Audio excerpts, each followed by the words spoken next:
Welcome back, everybody. This is your average esports podcast, episode 24. And with me again is Skim. And you can see in Skim's background, he is repping that complexity life. Even though complexity, Actually, no jersey. complexity jersey, was it? All right. Yeah, it's an old one though. Mm-hmm. I have a new one, but it's somewhere in the laundry, I think. Even though complexity was knocked out by Bucharest, it was there are a lot of different things to talk about with complexity. We will get back to that later, but first, for some general esports news, I'll go with that first.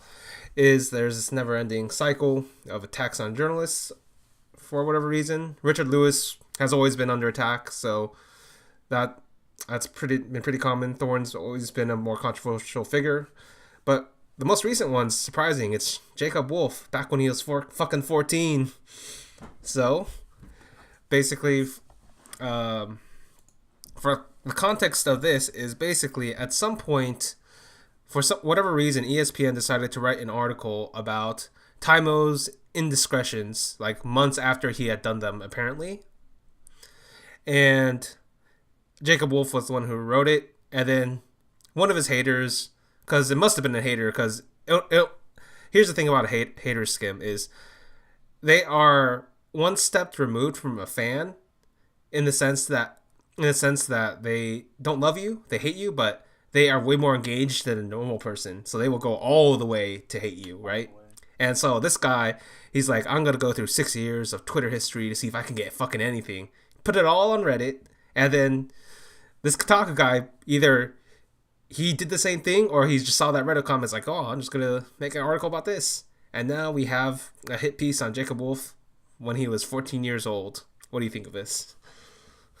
First of all, to be fair, it's somewhat easy to actually look it all up. You just basically there's like an advanced option where you can just like look for Jacob Wolf tweets and then just, I mean, you can tell that somebody just literally searched for all these words because that's what they're highlighted, right? Yeah. The N word is highlighted, whatever.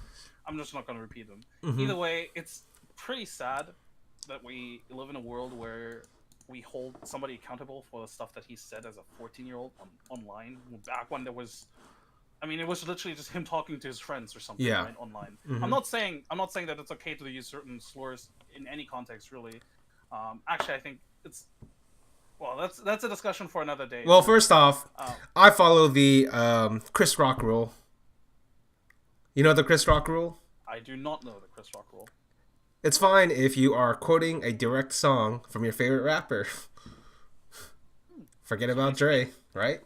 Basically, any word's good then. Yeah, so any word's good as long as you're talking about a rap song. So there you go. Either way, it's mind blowing, really, because Jacob Wolf. If I'm not sure how many interactions you've had with him. Mine have been very limited, but in the interactions that I've had with him, he was an absolutely professional, upstanding, and just in general, like, honestly, just very great human being, actually, right? It's just like he's a very, the way I perceive it, a very down-to-earth guy. If you follow him on Twitter, you read his tweets, he's very much in touch with, or nobody's perfect, and he himself has admitted to, having gone through like depression and all that kind of stuff, and but just listening to him, just talking to him, you realize that he's a good human being. Mm-hmm. And I feel like this is totally out of place. I mean, no, I'm not saying that if he wasn't a good human being, this wouldn't be out of place. It's still out of place because again, he was goddamn 14 years old. Yeah, he's grown as a person. Everybody has grown as a person. Mm-hmm. There's been somebody said on Twitter, like, throw the stone if you haven't written shit as a 14-year-old on the Jesus. internet. that was a great tweet. Yeah, I remember that. Honestly, and the funny thing is, didn't somebody, I think it was Sir Scoots, actually go through the authors, like the Kotaku author's Twitter account and find like also like the words like motherfucker and everything. Yeah, it's like, come on, nobody's perfect, really. Mm-hmm. Yeah, that's ridiculous because there's like so much context people are missing, like for whatever reason people are ignoring. It's not that they're missing. They know he was 14. Ignoring. Like they're basically ignoring, and they're like, oh man, when I was 14, man, everybody did some stupid shit when they were 14. It just happens. He had a social media account at the time, so he did. So it's out there. Right. The funny thing is, he even, like, a lot of people are even like, oh, this is like, this is totally the same. Like you saying that as a 14-year-old is totally the same as him saying it on stream as a contracted player. Even like despite like let's just say both, even if both of them were 14, which by the way Taimu is not. Yeah, Taimu is definitely not 14. Taimu is not 14. Even if they were both 14 when they said both things at the same time, those are still very different contexts. It's like a lot of people are calling Jacob Wolf out as a hypocrite for writing this article, right? Mm-hmm. Because he himself has said this word like 20 years ago. Not 20, but still 5 years ago. 6 years. Yeah. It's still such a... Actually, I think one of them was from 2014. Not that it really matters. It doesn't really matter. It's pretty fucking long ago. It's pretty fucking long ago. And again, he's like a completely different person now. And I would argue a lot of people are, right? A lot of people are. And I'm not saying that we should witch hunt Taimu either. I think, Yeah. I mean, these things happen, but at the same time, there's a certain code of conduct, and this is why they wrote the article in the first place. If Overwatch League didn't have the whole like code of conduct thing that they have proven to enforce on multiple occasions for the same reason, by the way, literally for the same reason, otherwise that article wouldn't exist. This is not to call him out as a, I don't know, homophobe or whatever. This is not to call him out as a bad person. This is literally just, hey guys, guess what? This is something that you've said before is against your code of conduct. Why isn't this enforced? Right. And as journalists, this is what they have to do. They have to report these things because it is, for us, it's important to know whether or not Overwatch League is playing double standards or not with certain players. In certain cases. That's true. There is some interesting context. First off, I cited the Chris Rock rule. Now I'm going to cite the Jay-Z rule. Have you ever heard of this rule? Or basically, it's just a statement he once made where he basically said, it was never the word that's racist. So basically, any of the slurs you think of, like given the right context, given the right tone, given how it's said, it may not be used in the exact same way. But for instance, he could hear the word boy, and if it's said in a very specific way, he thinks that's way more racist than a regular slur is. Right? That's basically what Jay-Z says, because that's his like own personal experience as a black person in America. It's like, no, I get that, right? I get that. And I think And so this guy was 14 online. It feels stupid that we're even talking about this, to be honest. Yeah. But unfortunately, this is the world we live in right now. I have to applaud also Jacob for handling it like a pro. Mm-hmm. I honestly felt that his apology was very genuine, and it's very much in line with the way I perceive him as a person. Again, I speak from a very distant point of view because I wouldn't never met him, right? Yeah, exactly. Well, I have met him in person. Oh, yeah. At the Boston Major. I talked to him very briefly, and again, it felt like he was a very good guy. Just very passionate for his job as well. You could really tell that he's, he just enjoys working in this industry. Mm-hmm. But yeah, that's absolutely ridiculous. Like, yeah. The way these people are being hunted, him, Richard, Thorin. I'm sure there's other people too. I just haven't I'm just not following all of it. Yeah, I'm just waiting until you're getting hunted down for, I don't know. For saying MVP is the greatest of all time. Yes, you come at me, StarCraft 2 nerds. Come at me. I'll fucking prove that all day. But basically, I guess I'll sidestep to this because I might get flamed for this because I already made a video. I just haven't published it. But basically, when Timo says what he says, it's different from when a regular streamer or a person who's on the ladder says it. And what I mean by that is, it's not like I'm going to condone or approve of what he says, basically. But you have to, people have to understand that he's putting his soul into his work, basically. And so he will get much more easily triggered, and he will get much angrier than any other people. And now, listen, it's not right that he said what he said, but it's just he hasn't figured out how to channel that anger yet. Because if it was me, like if I was in Overwatch League, for instance, and I was like, and I had all these bad mannered kids all around me, what I'd do is I'd show them the stream from PPD. You ever see that one of like all this? Which one? All the salty sort of shit talking he used to do. Yeah. Like basically like like that PMA thing, like positive mental attitude. It's like that's what PPDs was, except the opposite of that, where like he was saying the right things, but you can fucking tell he was angry as fuck, right? That's what I told him to do. Because first off, that's hilarious to me. Hilarious to watch for sure. Yeah, right. But it's I, a better way to control it. I agree with you. I think a lot of people don't realize that these players are like living the dream, but at the same time they're like being forced into it in a very fast pace, at a very fast pace, right? It's like a whole new world that even like seasoned esports veterans wouldn't necessarily. I'm not saying not comfortable. They would still have to adapt to it because like this whole Overwatch League thing is so new to everybody. Yeah. Really, it's something that everybody has to still get into. Like everybody has to learn along the way. And half a year ago, these players were nothing. Not nothing, but they were kind of nothing, to be honest. Yeah. Like, they certainly didn't make enough money to back up any sort of big claims. And Overwatch half a year ago was not necessarily that big of an esport. Some people may consider them not being.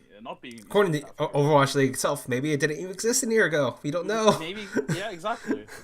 And that's the thing. These players, again, I'm not defending him necessarily, but at the same time, you have to realize that these players, they have to learn, and this is also part of the reason why I think this article was really important. Like, if this article doesn't come out to sort of question the Overwatch League, when do they ever learn? Like, if the Overwatch League and the Overwatch community, they want these players to not use or have this kind of behavior anymore, we have to have journalists to call out when this behavior isn't being punished. And that's why this article is really important. And this is why I think Jacob Wolf should be praised for doing this article, or ESPN in general should be praised for doing this article, because if it wasn't for them, nobody else would have done it. And then you have to question yourself, Kotaku, why didn't you call this out? Like, why did you not do this? Why do you not report this? Why do you question the person calling it out instead of the person doing the bad thing, quote unquote bad thing, right? And that's my biggest gripe with Kotaku in general, anyway. Like, instead of doing the meaningful work, they question the people behind the meaningful work and be like, well, but I'm sure he used the F word at some point in his life, so can we really take his work seriously? It's like, fuck off, really. Right. And then to side point that, like, there's a lot of talk about like women in esports, but like basically E-League had just run, you probably didn't see this because it's not one of the games you follow, E-League had just run a Tekken Tag tournament, and I believe like girl player had done extraordinarily well. I forget her name, but basically in FGC, in FGC there's like a bunch of really good female players, but they never get any shine for some reason in these mainstream articles, and I'm always very confused because they're always talking about women. So, like, I always thought they just didn't do their research very well, but I guess they're just straight up ignoring it if it's on E-League. I agree. I saw the Slasher tweet about it. Yeah. Basically calling out, hey, this female player is doing so well in this tournament. Why is there no article praising her? Why is there no article talking about her success? And I have to agree, it's really sad though. Like all this mainstream attention always goes to the lack of success. Why don't we talk about the people that are making a change, that are encouraging success, right? Why aren't we talking about them? Why, for example, like when the whole Overwatch League talent thing came out, like, oh, why is there no like more diversity and shit?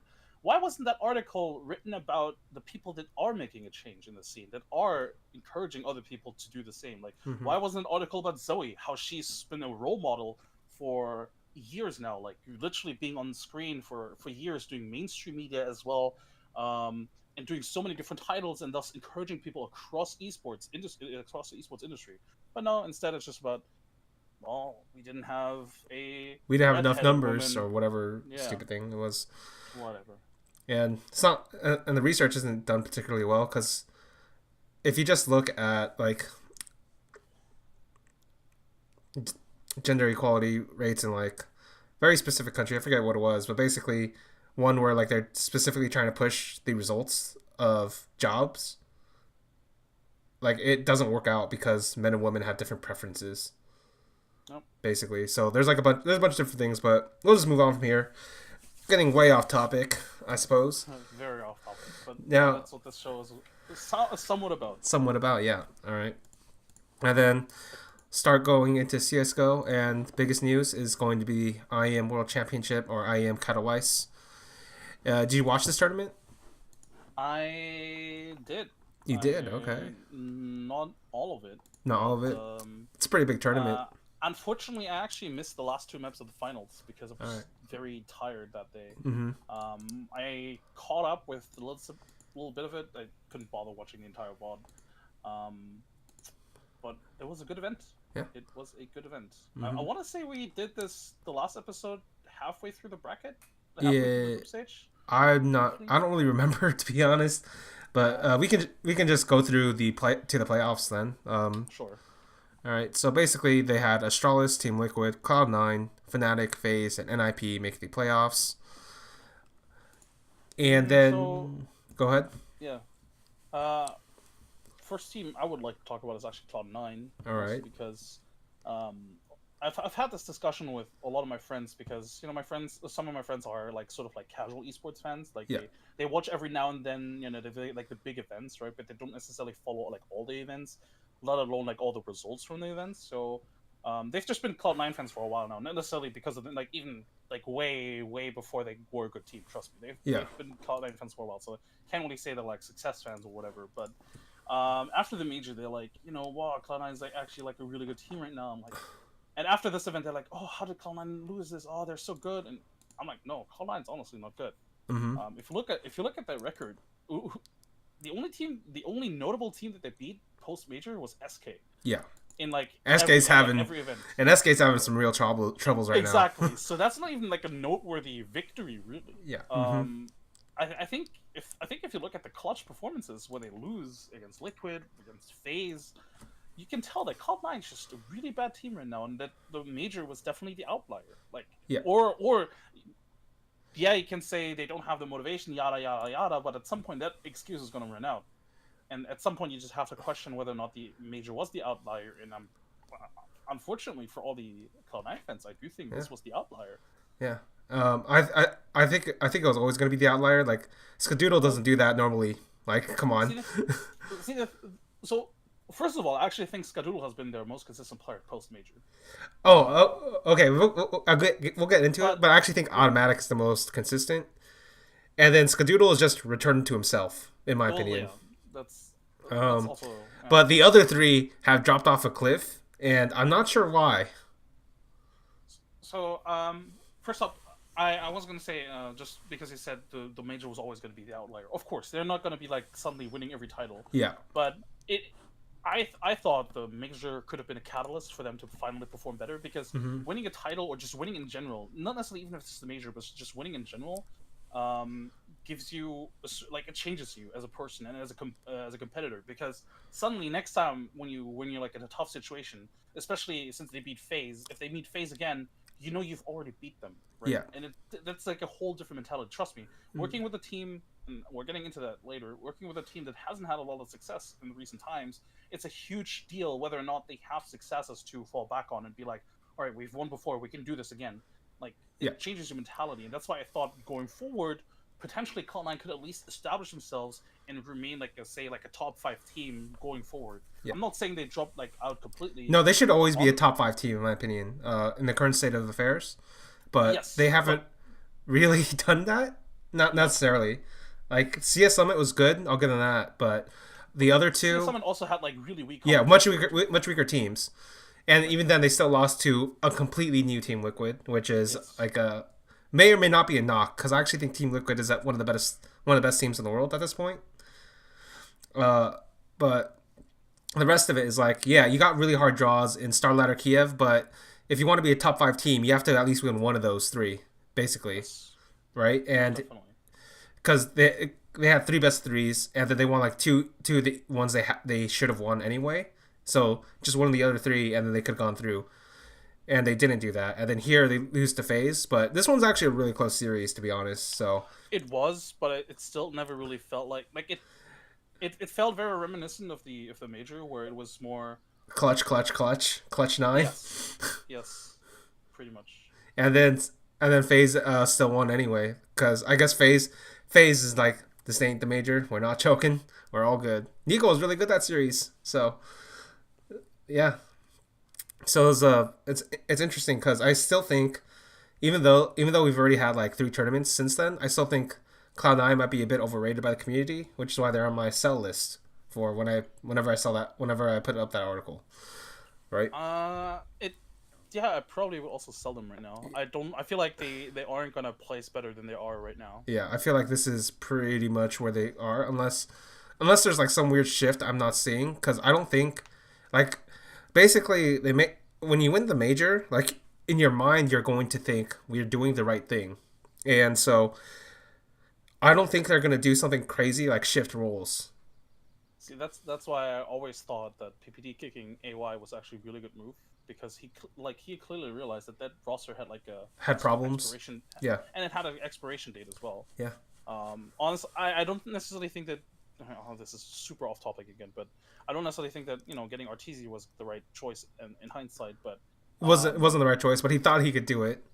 but he thought he could do it, and again, getting rid of AUI I thought was definitely the right choice at the time, and Yeah. that's why I also think that Cloud9 should definitely try to, like you said, they have to realize effectively that what they're doing isn't enough right now. Mm-hmm.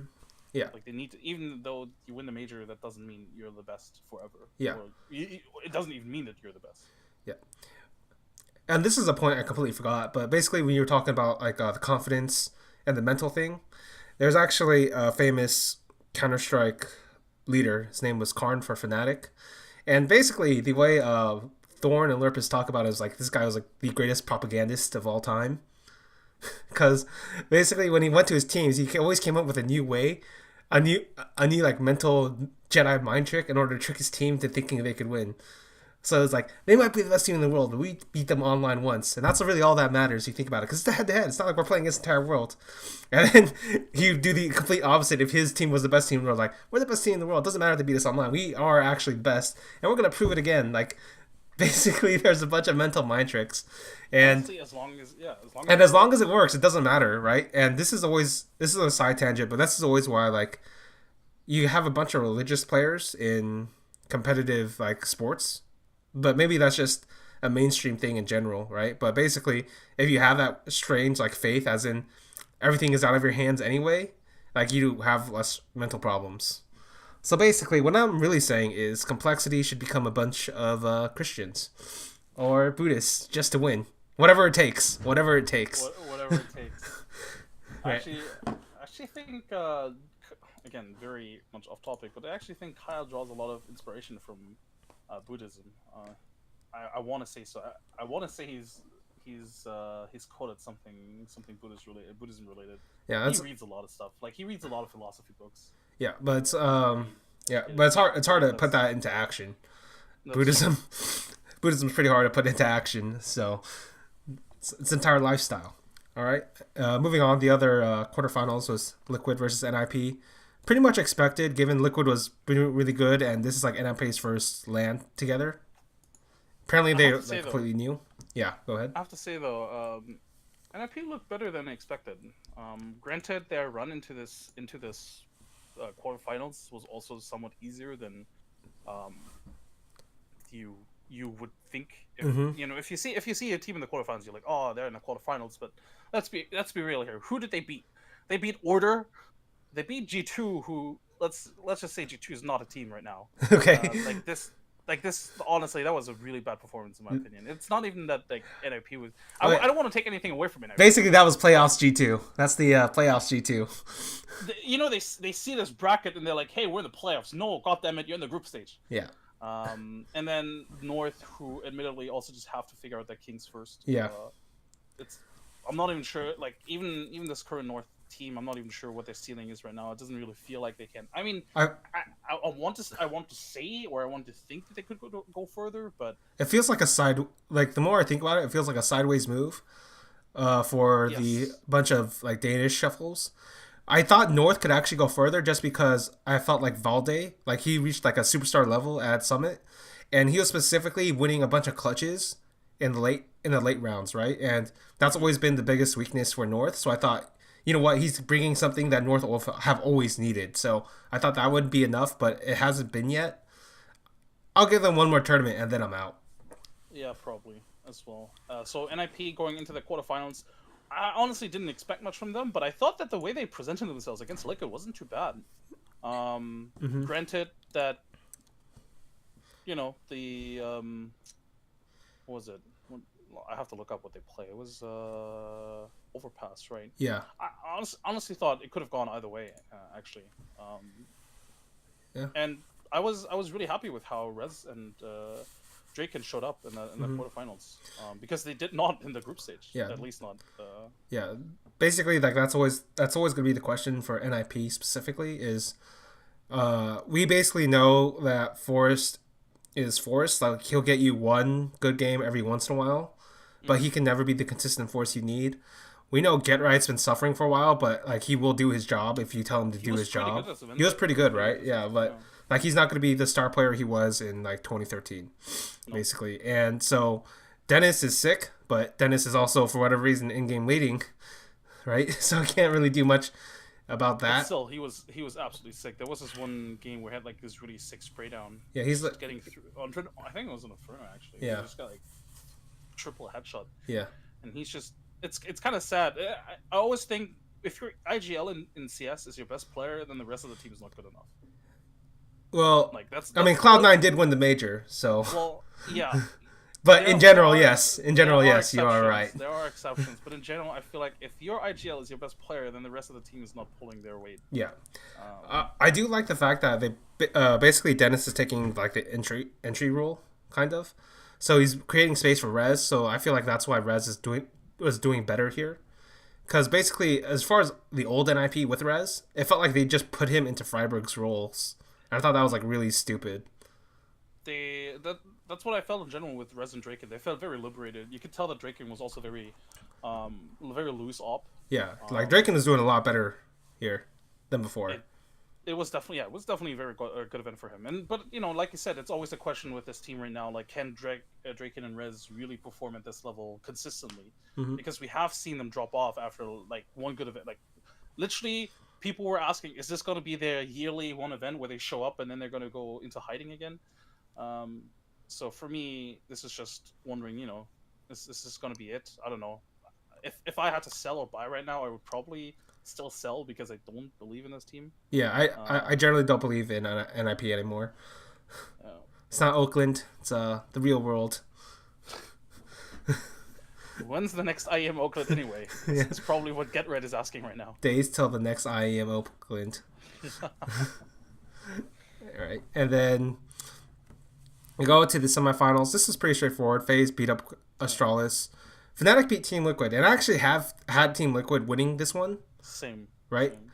But basically, they kind of underperformed, and Fnatic were pretty good. But I feel like this is always going to be a question specifically for Team Liquid. Is I think their team right now is good enough to get into every top 4 and to get into finals. Now it's up to the players to show up. And they're all a bunch of young players. So we'll have to see, because none of them have ever reached like this level of strength, of consistent strength before. And I feel like now's the time, if any, like out of all the times you would want to, or you could dream of thinking or of winning titles, now is the time. SK is weak. FaZe has problems. FaZe has problems, especially in finals. G2 doesn't even get out of group stages anymore, or like when they do, they're just like, you know, really harmless. Cloud9 is not trash, but they're really bad. And Virtus Pro isn't like Virtus Pro doesn't exist. Doesn't exist effectively. Like effectively, like Fnatic and FaZe, or I guess Astralis. Like think about it this way: like Fnatic, FaZe, Mouse, Astralis, Cloud9, SK. These are like the best teams, basically. Liquid could beat all of them. Yeah, and that's why. It's a bit unfortunate. There's actually a bit of a pause for like LANs, isn't it? I think the next LAN is like in a month and a half. Like so Marseille. It's a bit unfortunate that it's a bit far away, because for them anyway. For them anyway. Because if it wasn't, I'm pretty sure they could win the title like in these 6 I'm pretty sure they're going to win a title anyway, because this Liquid team, like they've been doing so well, and they still haven't really like settled down on their structure and stuff, and that's always been their specific like strength, especially with Zeus. So you get them that, and then you also get them more experience, especially in a player like Twist, who I think who's like going to be one of the best players. And then NAF is going fucking wild. I think they have it. I think they have the winning formula. No, I agree. Yeah. So yeah, they're actually a definite buy, even though like I have questions about how well they'll show up in the later stages of a tournament.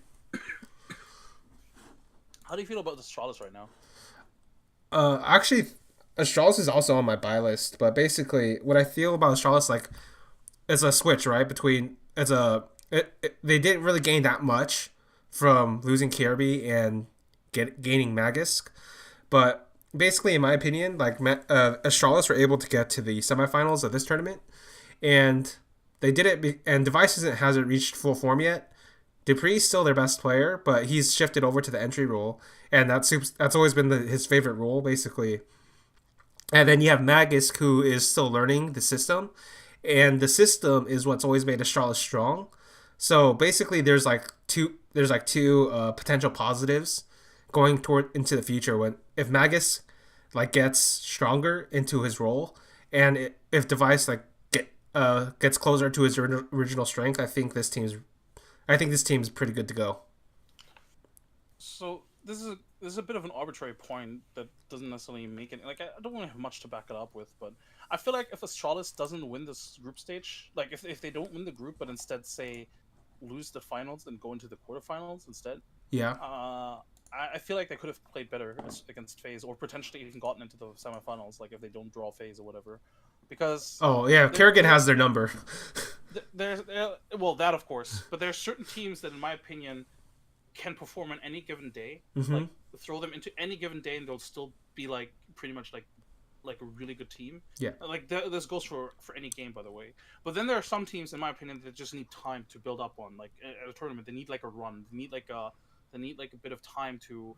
I mean, especially Astralis, since they're a new team, sort of. Yeah. Like basically, like Liquid had to do it at CS Summit. They had to get knocked out, and then they had to take the hard road back. Yes. And I thought this event, if Astralis had more time, if for example they had been knocked out to the lower bracket, they were out that Cloud9 was playing, and then get into say the quarterfinals first, I feel like we would have seen a stronger Astralis in the semifinals, because as it stands right now, that semifinals, the score, I mean, it's like what 16-10 or something. Yeah. It definitely didn't feel close at all at any given point. Yeah, it didn't. And that's why I think if Astralis had more time, maybe we see a better Astralis at this event, but.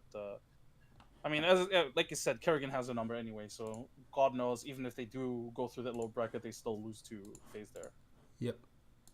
Let's see, that covers the semifinals, and then we're going to go to the finals. And this one's really interesting just because you didn't see it, but basically Flusha lifted the shit out of his mouse in Game 5. This is... Like, you can't even blame FaZe for losing Game 5 because Flusha went goddamn god mode. Like, he got 2 aces. He got 2 aces in the biggest game of the tournament. It felt like a throwback to 2015 Flusha. Yes. Like the way he's like, you know how they have like these player cams, and the way he's like looking at the screen, he's like whenever I see him play, or at least in these big games, right, he like you could just feel like he has like an aura of confidence around him. Like he's not scared, he's not intimidated. He's a Sith Lord, man. He's a fucking Sith Lord. And when they showed the close up of him after the ace, I was like, this dude is not gonna he's always gonna win titles. Yeah. And I don't know, Fnatic, it felt like a throwback to me. Crim certainly has been playing godlike. Has been playing like God for a while now. Yeah. GW actually, if anything, I think still has room left to reach his peak performance again. Yeah. And then Golden and Lekra they're just, as long as they're not dragging the team behind, I feel like they can do whatever they want. They're still going to be able to win. Yeah, I feel like Golden, as long as Golden doesn't dip below a certain level, it's good. It's good enough, and then they can even pop off if they need to. Yeah, and then Lekro can pop off like fucking crazy.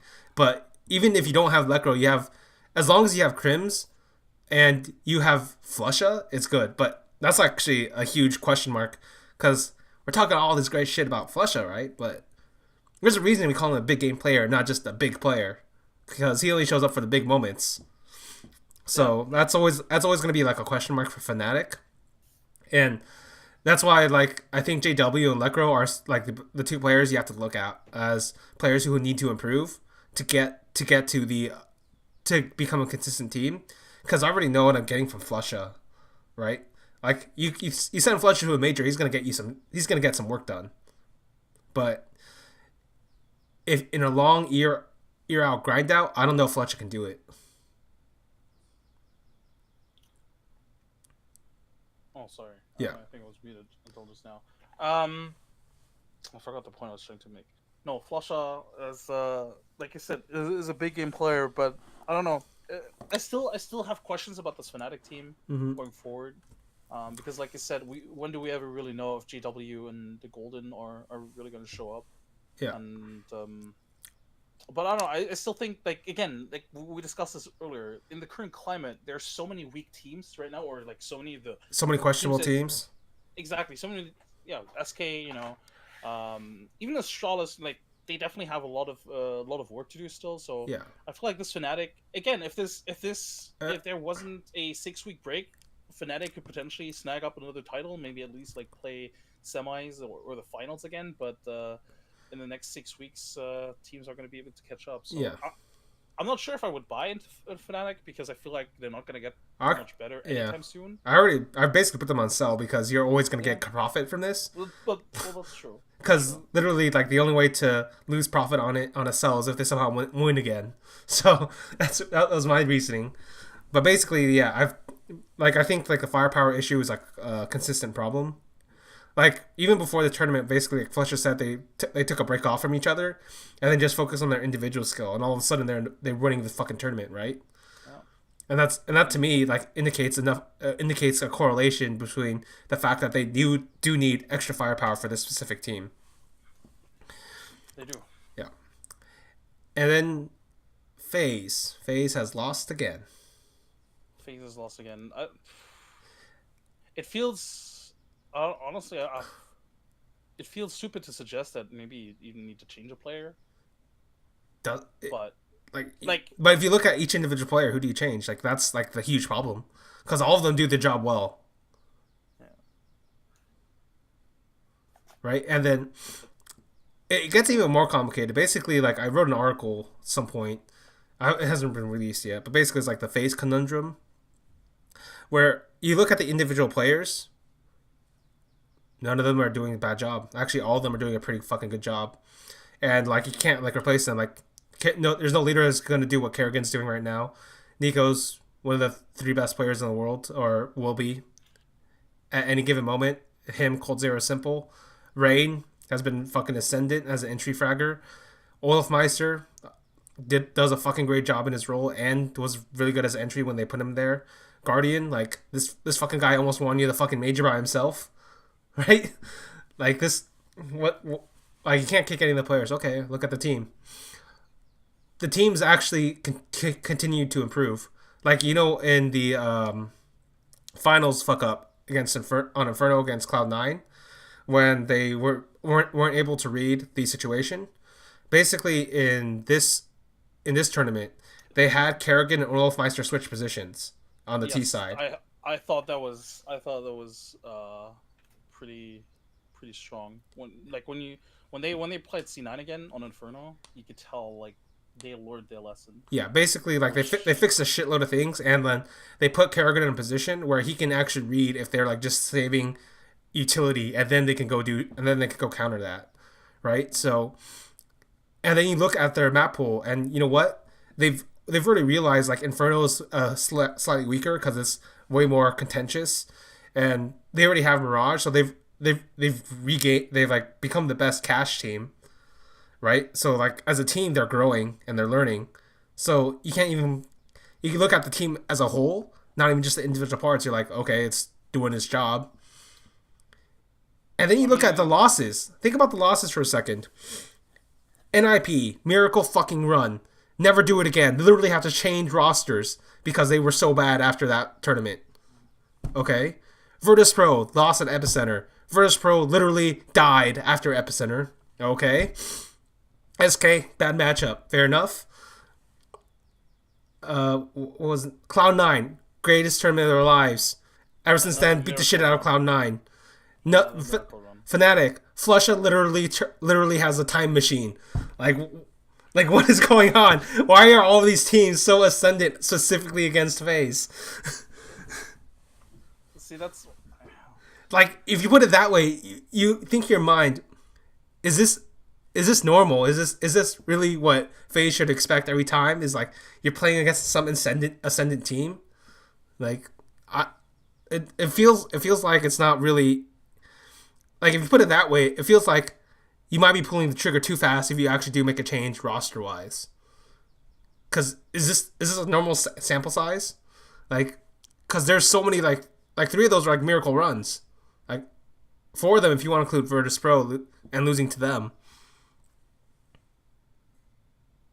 It feels almost heartbreaking as well because and then there's also fucking Navi and Simple. Like, come on, it's fucking Simple, right? Like that was yeah.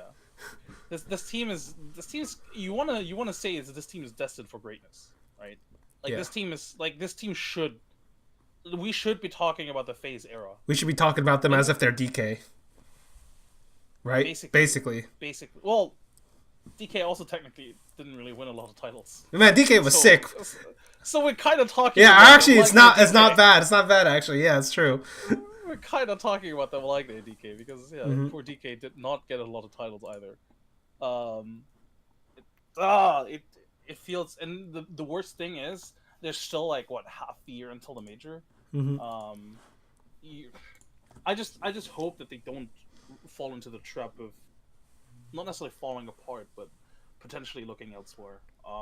And because I don't think any team is going to get better than FaZe right now. Like teams, like there's a reason why everybody's talking about them as the world's best team because there's no team that's going to be as consistently as good as them at every goddamn position as well. Yeah, and on pretty much every map as well. Like they have a great map pool. Yeah. It's, it feels stupid to not talk about them as if they're champions, but unfortunately that's where we're at right now. And I mean, what Kurgan set out, like he needs some time to like think about, think and reflect. Yeah, think and reflect. I just hope that they just come up with a conclusion. Well, we just need to grind more, and like that's all they can do really. Like, even if you entertain the idea of like let's change a player, who do you change in a team where everybody's pulling their weight? Yeah, like it makes no sense. Like the only thing that Kerrigan might need is like a secondary caller. But there's no player like that right now. Like basically, he needs Coldzera, and it's not like you're gonna get fucking Coldzera. So question: if you could, would you get Simple? And replace him with who though? Let's say Guardian.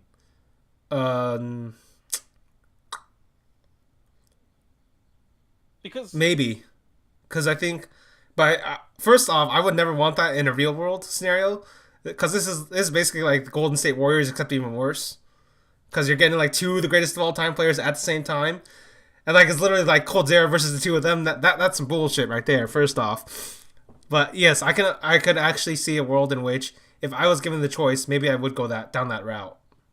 See, that's the thing, right? That's sort of why I'm saying this, because in a world where you do remove one of these players, it has to be because you're getting the absolutely best player in the fucking world.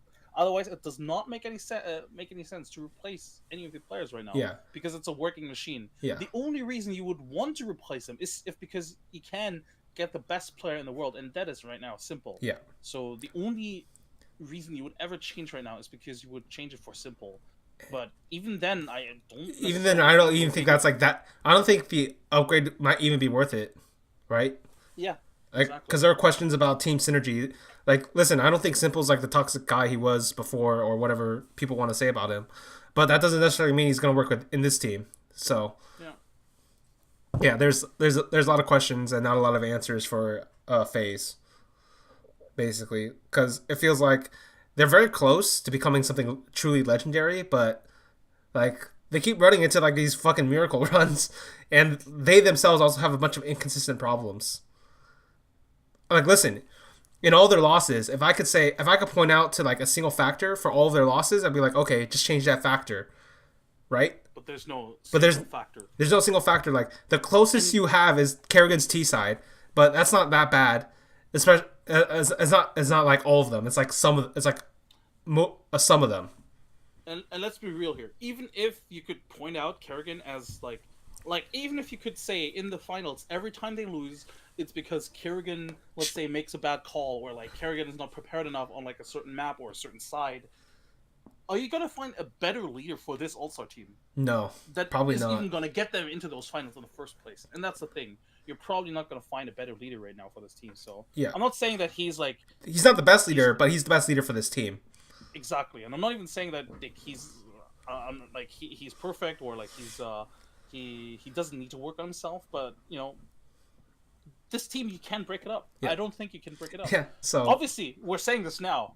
God knows, in a year from now, when they have replaced somebody and they're like winning titles after title. Oh God, they got Simple and Coltera and Nico. Fuck this bullshit. CS:GO is dead. For all we know, in a year from now, they have won the major. They're like the best team in the world. They've created a new era with like a new player. For all we know, that's gonna happen, and then we're gonna look back on this and be like, well, we should have known that replacing this one, blah blah blah blah. But right now, it feels completely stupid and out of the question for them to change anything. Yeah. Or not anything, but any player. Yeah. Obviously, they still need. There's still work to do. Like doesn't feel like replacing a player. Yeah, basically, I think I'm agreeing with you, and in terms of timing, I think it works out as well because everybody's already finished most of their signings, like 2 months ago, right? Well, the majors in 6 months. Give this another 3 months, and if you want change, then you can do it then. But you don't need to do it now. Basically, is my opinion. I agree. Right. All right. So that covers it for CS:GO, and now we're gonna go to PGL Bucharest. Listen, there's so many fucking tournaments, man. I've basically been on Polish time this entire time, or Russian time, or whatever. So basically, PGL Bucharest, they wanted to give Dota 2 the CS:GO flavor, and y'all got screwed. And I knew y'all got screwed, and I was just laughing my ass off because the second I saw them use this format, I'm like, oh man, Dota 2 is never gonna realize how painful this format actually is. It is very painful. Unfortunately, a lot of people still think that it's a great format because they got to see exciting games. Yeah. And a lot of people make the faults, like, they draw the wrong conclusion. They're like, hey, we had exciting games. That means the format was great, right? Mm-hmm. No. That is a wrong conclusion to make. That said, like, I'm not sure if you saw it, but effectively, Noxo, I mean, as always, he likes to comment on these formats, and I think he makes, like, really good points about how to improve formats. Like, the Swiss in general is not bad. Mm-hmm. The way it was executed is just really bad. Yeah. He made a really great point about how, TNC faced some of the strongest teams at this event, or like had opponents that had like a better record than, like, I don't know. I don't have the exact whatever. Mm-hmm. But they shouldn't have been seeded as a 7th or 8th team when they drew the playoff. Like, the playoff seed was a completely random seed, had basically nothing going for it. Yep. That should not be the case. That should just not be the case, and that's why, again, this format is so stupid. Or one of the reasons why this format is stupid. Yeah, it is pretty stupid. Again, I'm not a big fan of Best One. I can see the upsides to it, and I do think that PGL did a really good job at, like, having a very fluent, or like a very fluid broadcast, so that there was only like a downtime of 5 to 10 minutes between every game, and I'm literally talking about game done and draft begin. 10 minutes. That is so rare. That is so rare. That is so rare. It's so rare, especially because in Dota, if you do a best of 3, it's almost impossible because you need to give players breaks as well. You can't just have them be ready in like 5 to 10 minutes. You need to give them like 15 minutes roughly, and then it's going to start up, and like it's going to take some time. So this is one of the reasons why a lot of the viewers are like, oh, this is such a great format. Because there's no downtime, basically. There's no downtime. Yeah, and they don't have any obnoxious sponsors. It's very easy to sort of make the viewers feel like this is a premium product. Mm-hmm. But in terms of format, this is one of the worst I've ever seen. In Dota 2. The bottom 8 don't even get any prize money. That's what the fuck. It's 2018. How does this even happen? Like, you make Pain Gaming fly out from goddamn Brazil, That's a 15-hour trip at least, at the very least. I'm probably thinking 20 hours actually, if you consider going to the airport and then make bad connections and that kind of shit, waiting for your luggage. That's 20 hours you're gonna be busy, 24 maybe, for zero money. You get experience playing what? 3 best of ones. Actually, Pain Gaming got to play 4 best of ones. Shoutouts to Vici. Shoutouts to Vici. And how is this even acceptable? I'm honestly surprised that Valve allows this, and this is why I want going forward. And I'm pretty sure I've talked about this before. Majors, they prize pool alone shouldn't decide whether or not an event is a major. Yeah. Format, accommodation, everything else needs to be accounted for when it like you can't have a major. Imagine if they're playing in like wooden shacks, would you still call it a major? No. Yeah. But yeah. So basically, what you guys got was the CS:GO version of a major. Yes.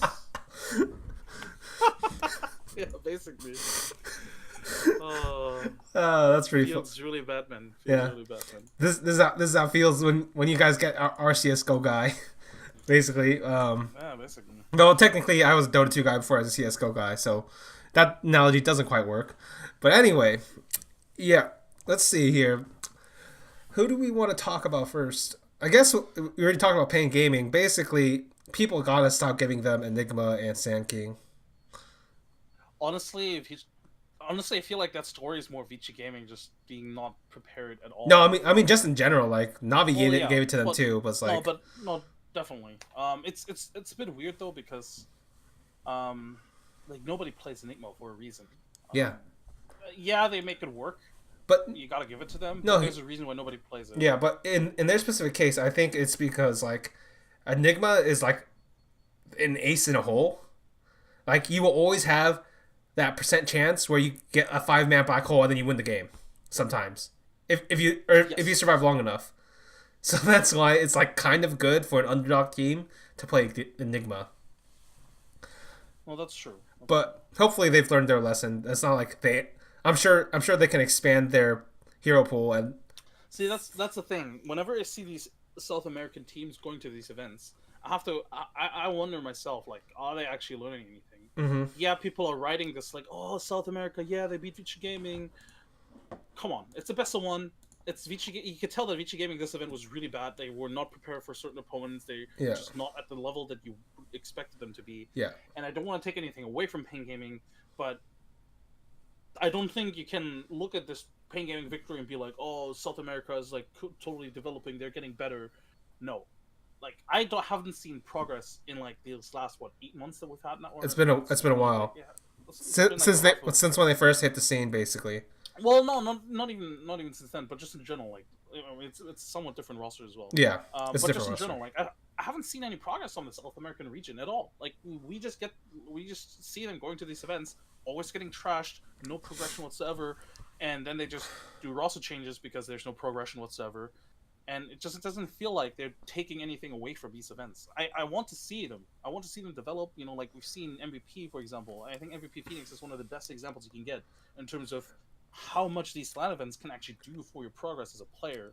And I wonder if they are putting in the necessary work. Are they talking to the other pros? Are they consistently trying to exchange ideas, talking about the game, talking about like? See, that's an interesting idea because, as far as I know, they speak Portuguese. Those MVP guys spoke English.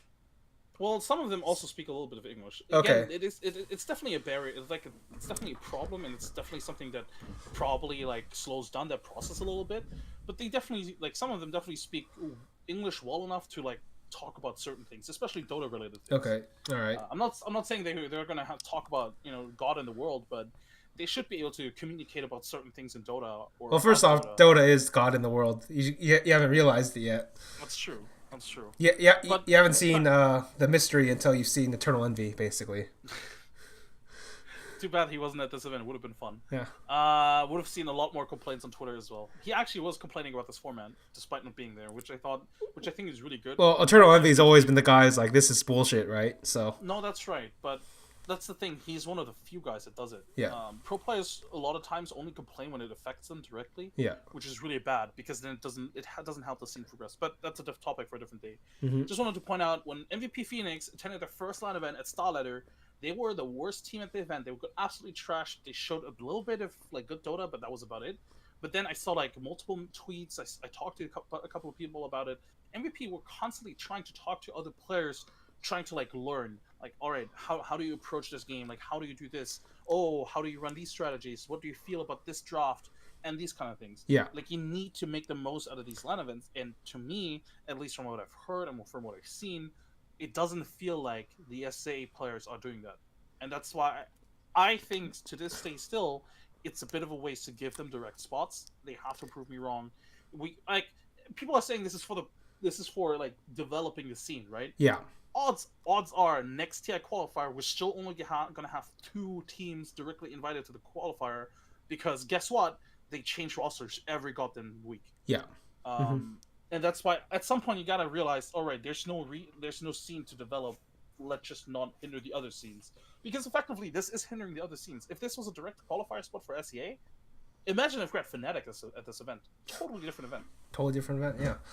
I will say this: this entire situation is complicated because what we're basically doing is we're like summarizing the scene into one team, right? Well, that's true. And then basically, it feels like a giant gamble on Valve's part because they're basically hoping you're getting another MVP, but it's not like, think about MVP for a second. Yeah, they were actually incredible given the complete lack of resources they had at their disposal, but that didn't actually help the Korean scene, did it?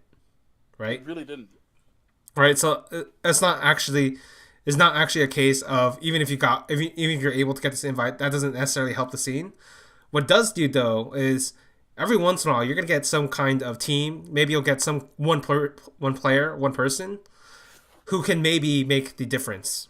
And these players are incredibly rare, but if you give them the door, they're gonna fucking break it down, and that's basically the guy I'm talking about is Fallen, right? Or March. Yeah, or March. Like basically, these are guys who like you gave them a fucking inch, and they took the goddamn mile, basically, right? Yeah. And so unfortunately, they are exceptions. And when we're talking about competitive games, though, it's like you really want those exceptions, even if like no matter how hard it is to try. So I can kind of understand where Valve is coming from this. But if I had to like I'm still not sold on the entire SA situation. Like I'd literally have to like fly down there and talk to these guys myself to find out if it's actually doing any good. No, that's definitely a good point. Like again, I have not had direct interactions with them either, and for all I know, they are doing things. I'm just not seeing them. I'm not hearing about it. And again, it's not even been an entire year since the first SA qualifier was implemented. Yeah. Right, for the Kiev major. Mm-hmm. So I definitely want to give it some time, at least probably another season or at least half of a season. But it just feels disappointing. I'm not saying that I would want to see results from now, but I kind of would want to see results at some point. You know? Yeah. It just feels very bad because and. To be fair, like Kyle definitely made a really good point about it, and this is also why you got to give him a little bit more leeway. Of course, you got to realize that these teams, they come to the event and they consistently get drawn against the best teams because they are the lowest seed. Yeah, they're always going to be the lowest seed. They're always going to play against your liquids, your secrets, your EGs, and they're always going to be able to lose. They're always going to lose to them because guess what? Nobody's going to win against them, or not a lot of people are going to win against them. Yeah. So if you look at their games, you know they draw what EG. Vici, Secret. 3 of the best teams in the world. Yeah, they beat Vici, but you know, and then they even draw Navi, which admittedly I think Navi isn't that strong. Again, but yeah, Navi is definitely one of those opponents you want to win against if you're like a team. Yeah, and that wasn't like that bad of a game, Navi versus Pain. So yeah, but basically like it's not like I never want SA teams again. It's just there's going to be specific events where I feel like... I guess I'll put it this way. Right now in CSGO, they're running a bunch of events to try to get these Asian teams into them. Like, specifically like Star Ladder, right? Mm-hmm. And I feel like that's completely justified because if you think about it, they need some event in order to go play internationally to learn to play. But you don't really see that at the major.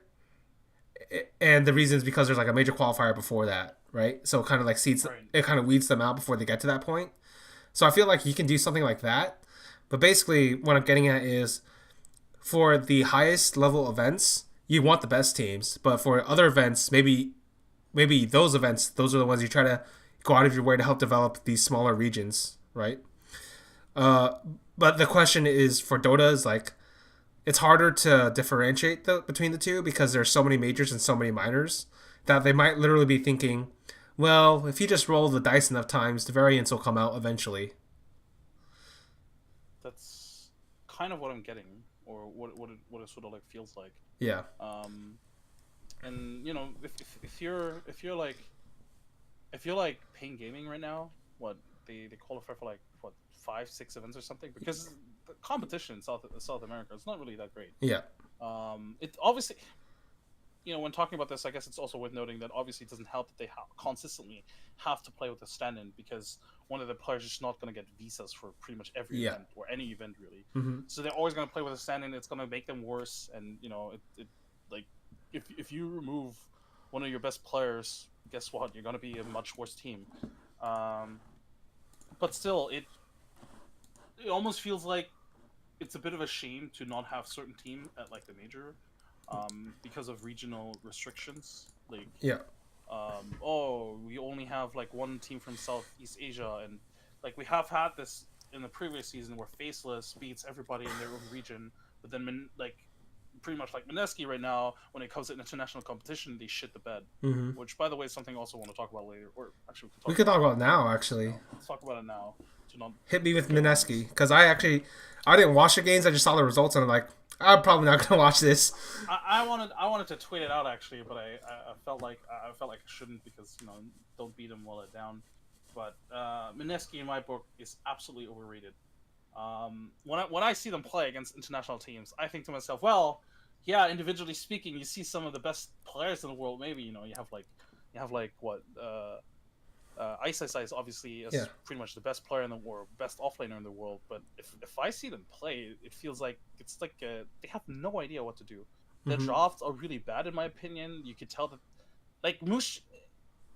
I want to know who's drafting. I wouldn't be surprised if it's Mushi drafting, because again, like whenever things go south, it's gonna be Mushi drafting, because he feels like he needs to be in control of like the team, the game, whatever. Yeah. But this team just feels very disconnected. Like there's no strategy behind anything really. It never really feels like they actually have like a certain strategy going into the game.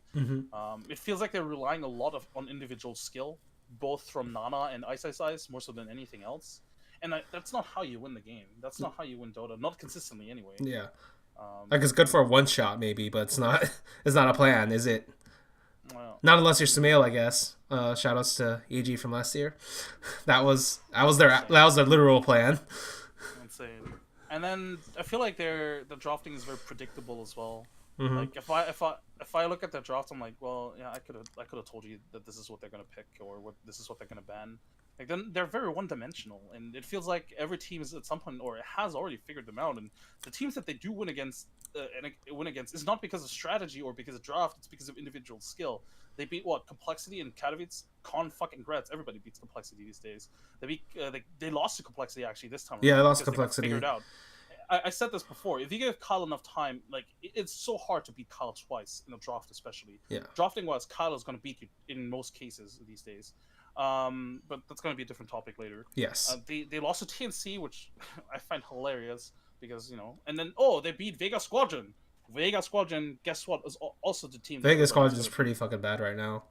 Exactly. So it feels like this Mineski just has no clue how to compete internationally. Yeah. Like they don't know how to it obviously doesn't help that, again, I do think they're very one-dimensional. They don't have a lot of like ideas up their sleeve. Their draft are very predictable. Nana has a somewhat restricted hero pool. Like the fact that you could see it as an advantage that he plays Mirana, a hero that nobody else plays, and he plays it really well. But also kind of a disadvantage that you always draft Mirana. Yeah. Like they're always going to draft around it, and they don't really vary a lot because his hero pool isn't that great outside of it. He plays like a really fucking good puck, but everything else feels so underwhelming. Like you can't just run like very like, and this this is where I look, for example, at Complexity. I think Complexity, more so than any other team, is a team that relies a lot on strategy more so than individual performances, Mm-hmm.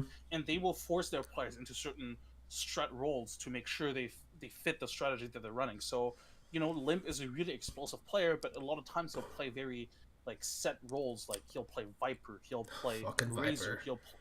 he'll play like those DK DP kind of heroes to like do certain things. Yeah, superheroes.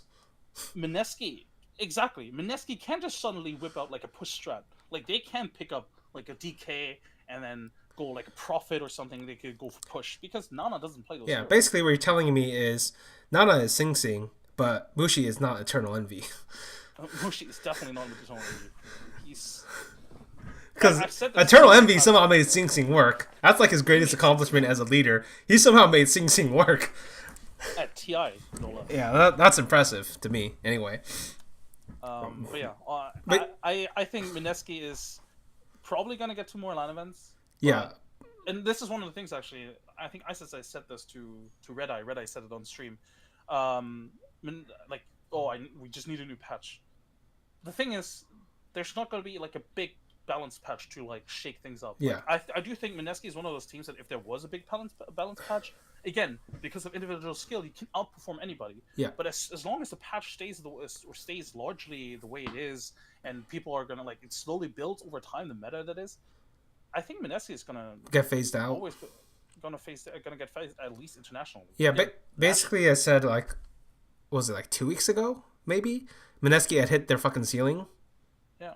And I was right, I guess. Like, I think they have. Yeah, I don't think there's much more to go. I think they need to make the change. They need to get Burning, Lanham, and MMY, and then we got a roster. They definitely need something. I feel like, I know this is not like an easy call to make, and I'm talking about this team as if they're like dead or anything. They're still getting to these. They're still they're still getting points, or not. But, it's not this case, but it definitely feels like this team is just most of the time, if they do beat teams, it's just because of individual performances more so than anything else. And I think in the long run, it's not going to be enough, especially at the majors where they're going to compete with players that are individually speaking at the same level. Yeah, basically, there's this there's a great quote from Fallen, basically, and like I don't remember the exact wording, but the paraphrase is like, either you're changing or you're dying in competitive game in a competitive field, because if you're not learning, then somebody else is learning and they're going to be overtaking you very soon. So that's basically like what Mineski's been stuck at. Like they're not learning, they're not changing, they're not evolving, and if you can't do that, you're kind of fucked, basically. And it's so funny that you can draw these parallels to Faceless last year as well. Yeah. And this is where I have to like also question Jabs potentially as an in-game leader or like a captain, like if he even is the currently like the current in-game captain. Knowing Mushi in his previous. Maybe he's already taken over. Maybe he's already done the coup d'état. But like this team is very one-dimensional. Mm-hmm. I just don't see a lot of variance like in terms of playstyle, in terms of like how to approach the game. Yeah, they have like different picks and like Ice and Mushi have big hero pools. But that's about it. Mm-hmm. That's the only variance that they have. The fact that those two players can pick up any hero that they want, and they're still going to be really good at it. That's just it. And maybe they have a good draft in theory. Like, for example, when they played against Complexity, they picked heroes that, in my book, kind of made sense. Like, in the last pick of Dusa to make sure, like, Complexity went all in with their push. So Dusa has a fallback in case Complexity overextends, which, to be fair, they sometimes do. Mm-hmm. But like the execution is just lacking. Like you could tell that they were not really like. There was no game plan. It was just like, all right, let's just hope they just fuck up. That's not a game plan. All right. Yeah. Think about the C pool for a second. The C player pool. Who would you try to get? What players would you try to get? Like maybe TNC players. Maybe if you could, Net, KYXY, Extinct, one of those guys. See, that's the thing. I think they should have. No offense against Nana. I think Nana's a really talented player, but I do think that he's not a top player right now. And I think if they had wanted to, they should have, or Moon, whatever his name is, if they should have gotten Armo, who's now obviously TNC, because I think Armo's pretty good. It's so funny that actually that TNC probably has two of the best SEA mid players right now in Armo and Cuckoo, but Cuckoo is now playing support. Yeah. Armel is a god, honestly, on mid. Like at least for like Southeast Asian region. I think in worldwide, he's probably. I'm He's not not. even sure if I would put him top 5. He's But not as good as he's mid definitely one, like a but no. He's definitely like a top 10 player in the world. I think in right. terms of like mid positions. Mm-hmm. So that's why I think they should have tried to gotten him. I'm not sure if he was available to them at any point anyway. But Probably it's not like he was on a. It's not like the buyout's like fucking crazy. I imagine, but who knows? I mean, he just joined TNC, and TNC is a better team than Mineski right now. That's true. I'm not sure, and like it's a full Pinoy team, and Mineski they have that's always a problem, isn't it? Like the communications. Yeah, so I'm not sure if that would be a good fit for him anyway. For them, it would be a great fit if they could get him if he could work out. Yeah. And that, I don't know. Yeah. It's really tough because again, Nana is like a really good player. Like he's like a talent that you want to develop, of course. But it feels like they're trying to play around him. Don't get me wrong, they're definitely playing around him. Again, they're drafting in ways that highlights his strengths, but it feels like not enough because he's not going to carry your team. So it almost feels like you shouldn't draft and strategize around him because if you were trying to win, I'd actually run it through Ice and Mushi. Yeah, for sure. Well, to be fair, they also still strategize around. Yeah, they do, but like, but like the problem with if you do it around Ice and Mushi is you have a big gaping hole in Nana and Moon or Nana or whatever, just because like you said, his hero pool is very limited. Right. So. Well, Mineski, I do think they need to make a roster change. Unfortunately, it's a little bit too late for that, so I'm not sure they would. Mm-hmm. Because they've already gotten a lot of points. I don't think they would risk the TI invite potential invite. Who knows? With Fnatic making the top 4 at the Hamburg Major, I'm not sure Mineski's really much of an invite right now. Yeah. Who knows? Isn't it the points though that matter, not the invite? I thought it's just however many points you get. Well, yeah, but the thing is, if how many points you get an invite, right? Yeah. Like if you're like a top 8 team in the world, you get an invite to TI. Otherwise, you're just going to be in the qualifiers. In the qualifiers. So yeah. So basically, if they once they realize they're out of time, that's when they should make the roster change. Probably. Right. I'm trying to think if there are any other good players in SCA. Gabby in Execration is actually a fantastic player to pick up. There are players to pick up, but again, a lot of them are just like, Filipino players. I'm not sure how much the communication. Okay, what about a Chinese player? You think they would go with the Chinese player? Again, communication. I believe Jabs doesn't speak Chinese. I mean, so it's true. Well, yeah, you could. Guess you'd have to kick out Jabs if you wanted to go the Chinese route. I don't think Ninja Boogie speaks Chinese either. Yeah. Okay. That's also going to be an issue. I don't know. It's not easy. Hey, Ohio's is still available. Ohio's an LFY now, so. Well. For now, temporarily, before it gets listen, man. Ohio's playing like hide and seek, except he's hiding away from the pizzas. Like they're calling him out every day. You want a pizza? No, get away from me. Right. Let's talk about LFY while we're at it. Okay. Because obviously it's not gonna take very long. They did go out 0-3, and yeah, they did face the 3 best teams probably at this event, or no, not at this event, but 3 of the best teams in the world right now. Yeah. But I do have to say they performed better than I expected them. Yes. I did not have any faith in this team whatsoever. I thought this team was out the minute they entered this event. Mm-hmm. But I mean, to be fair, they were. Yes. But I thought they played much better than you expected. Than I expected. Yeah. And I'm pleasantly surprised. I wonder if this is just like. I wonder if this is something that they can build up on, or if this maybe just like. Maybe it's just the honeymoon phase. Everything goes to worse. Yeah. That'd be a terrible honeymoon phase, by the way. 0-3, and that's the best you've ever done. Like that'd be fucking terrible. True. Yeah. Speaking of fucking terrible, Vici Gaming. Vici Gaming at this event, got them terrible. It's one of those things where. I said this before. Vici Gaming, I think one of the issues that they have is inconsistent drafting, and I think if you look at the games that they've had, I do think some of the issues that they had you could probably point back to drafting. Like that that lost to Liquid is definitely a drafting issue. Like, Yeah. and it's one of those things that it doesn't happen in game 2, right? It's just in the best of 3, sometimes you get rolled over. Like they just got rolled over, and it's something that they definitely should have addressed in the draft, or would have addressed in the draft, if they had the time to, in a game 2. I mean, but this is just, I don't know.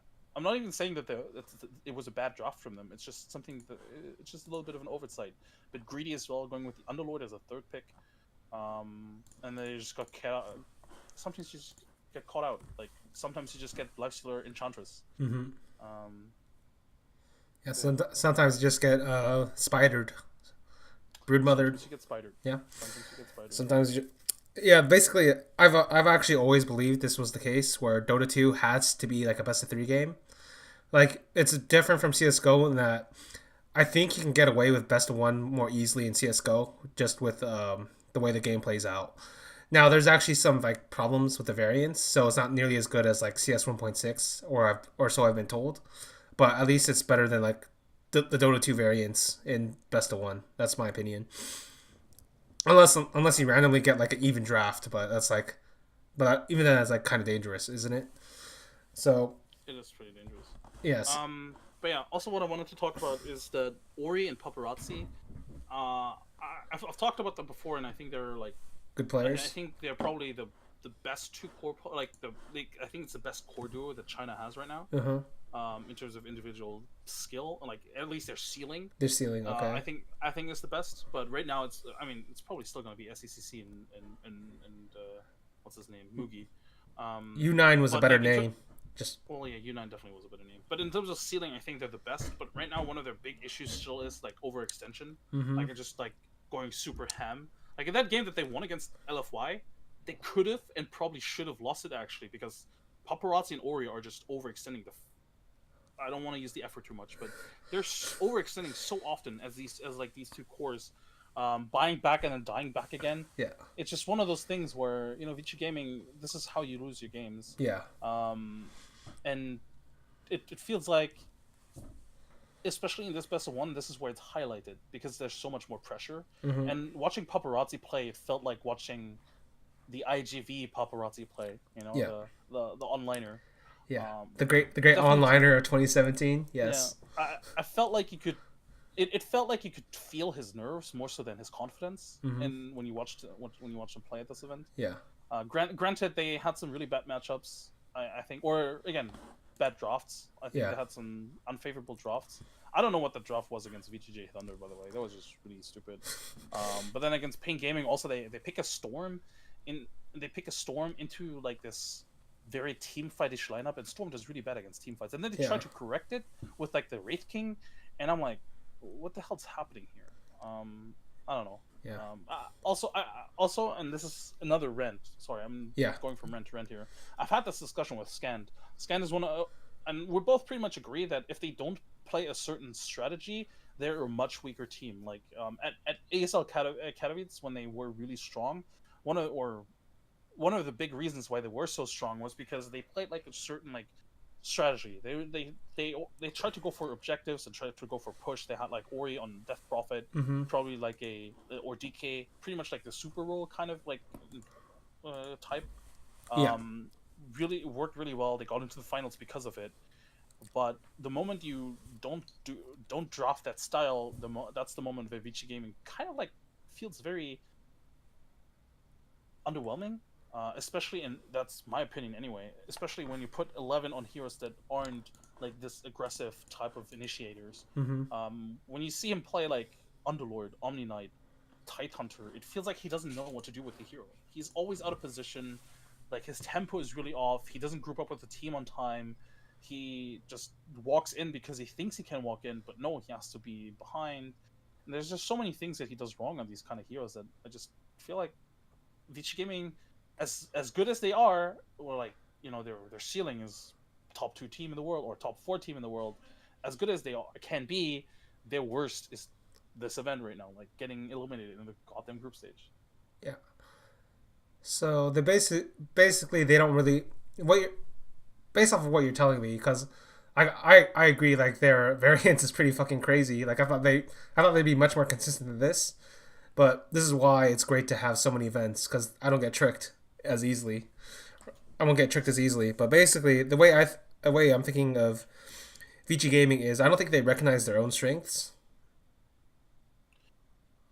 I wouldn't be surprised if they maybe thought they could test certain things out, because it's not like some of the hero, or it's not like they got completely banned out or something, Yeah. right? Like in most of the games, Death Prophet was available, but I wonder if, because especially the way they lost to Virtus Pro was actually really brutal. Like Virtus Pro beat the shit out of them in that finals. I wonder if they just realized, all right, we can't just stick to one strategy. Like if we stay one dimensional, we're gonna Yeah, be that's really true. trash And team. they're actually pretty far up the DPC points, like fourth. Exactly. So And I think it's fine. I think it's if that's the case, it's actually a sign of maturity from them. You take the hits now, but you become a better team for down the in the line. long run. Yeah. No, I definitely think that's the case for them. Like they've tried to experiment before, actually. Like they've tried to do like certain, like for example this Arc Warden thing that they had. That's something that they've done before, right? This draft, it actually previously didn't work out for them, but now it worked out for them. So I feel like they are aware that they're like where their strengths are. It's just that they want to work on their well, on their weaknesses, obviously. I'm not sure if it's the right choice to do that in the best of one group stage, honestly. But at the same time, like you said, they're pretty far up the ladder anyway. And I don't know. I mean, when do you ever really get the chance to do this in this kind of environment anyway? Because testing things online in qualifiers against Chinese teams, it doesn't give you anything. Yeah. It doesn't tell you anything, because it's just a completely different environment. You kind of have to do it on land. Yeah. So I guess like as paparazzi should know. As paparazzi should know, online doesn't mean jack shit. And I'm not saying that they necessarily, you know, didn't take this seriously at all, but I mean, one of the games they literally drafted Dark Willow, a hero that nobody has ever picked in the history of Dota before, like literally, because she was only just now enabled in Captain's mode. And then Lil came out right after. It's like, man, that VG Gaming, they know their shit. Yeah. Obviously, and they have the Arc Warden draft. They never once drafted the lineup or a lineup that they were so dominant with at Katowice, which I think should go to show that this definitely was a phase where they tried to do something new, or tried to be a little bit different than before. Yeah, it makes sense. All right, so moving on to one of your favorite teams. Used to be one of mine before they all went to hell. OG. It feels rough. It feels really rough. Like it feels like if they don't face Liquid, one of their worst draws potentially in all of Dota. Yeah. Because Liquid is the one team that knows them probably the best. Yes, Liquid does know them pretty well. It feels like they would have advanced. Like if I see them matched up against anybody else but Liquid, I feel like they could win, or they should win that matchup. Shouldn't take away from the fact that they did lose to Newbie and OG.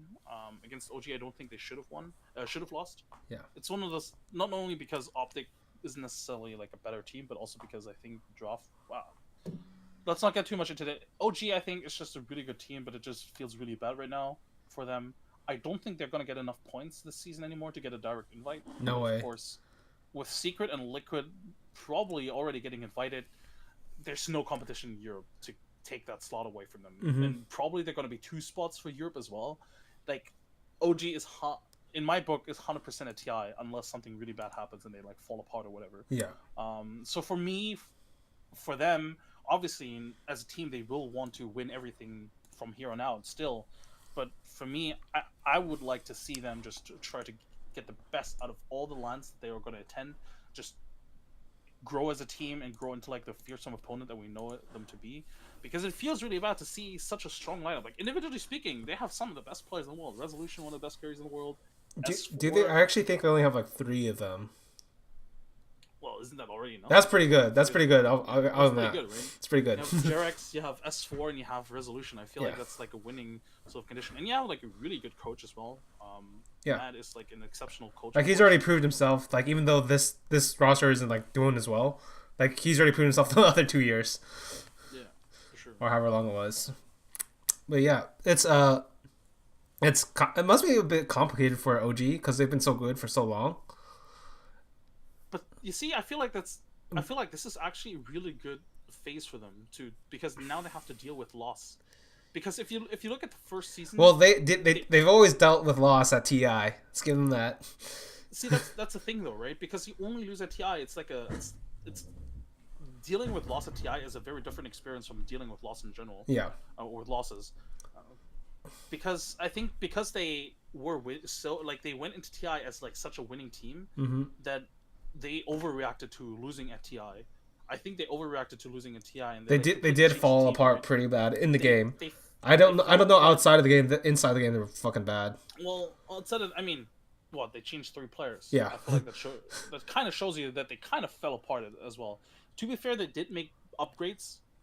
Yeah, they were all upgrades. Yeah, getting us 4, obviously. Well, actually, I guess it's a bit questionable because you do kind of lose Miracle. And they got what? Well, it's true. Miracle's actually a better player, but it's like that was Miracle leaving rather than them like choosing, so it's a bit different.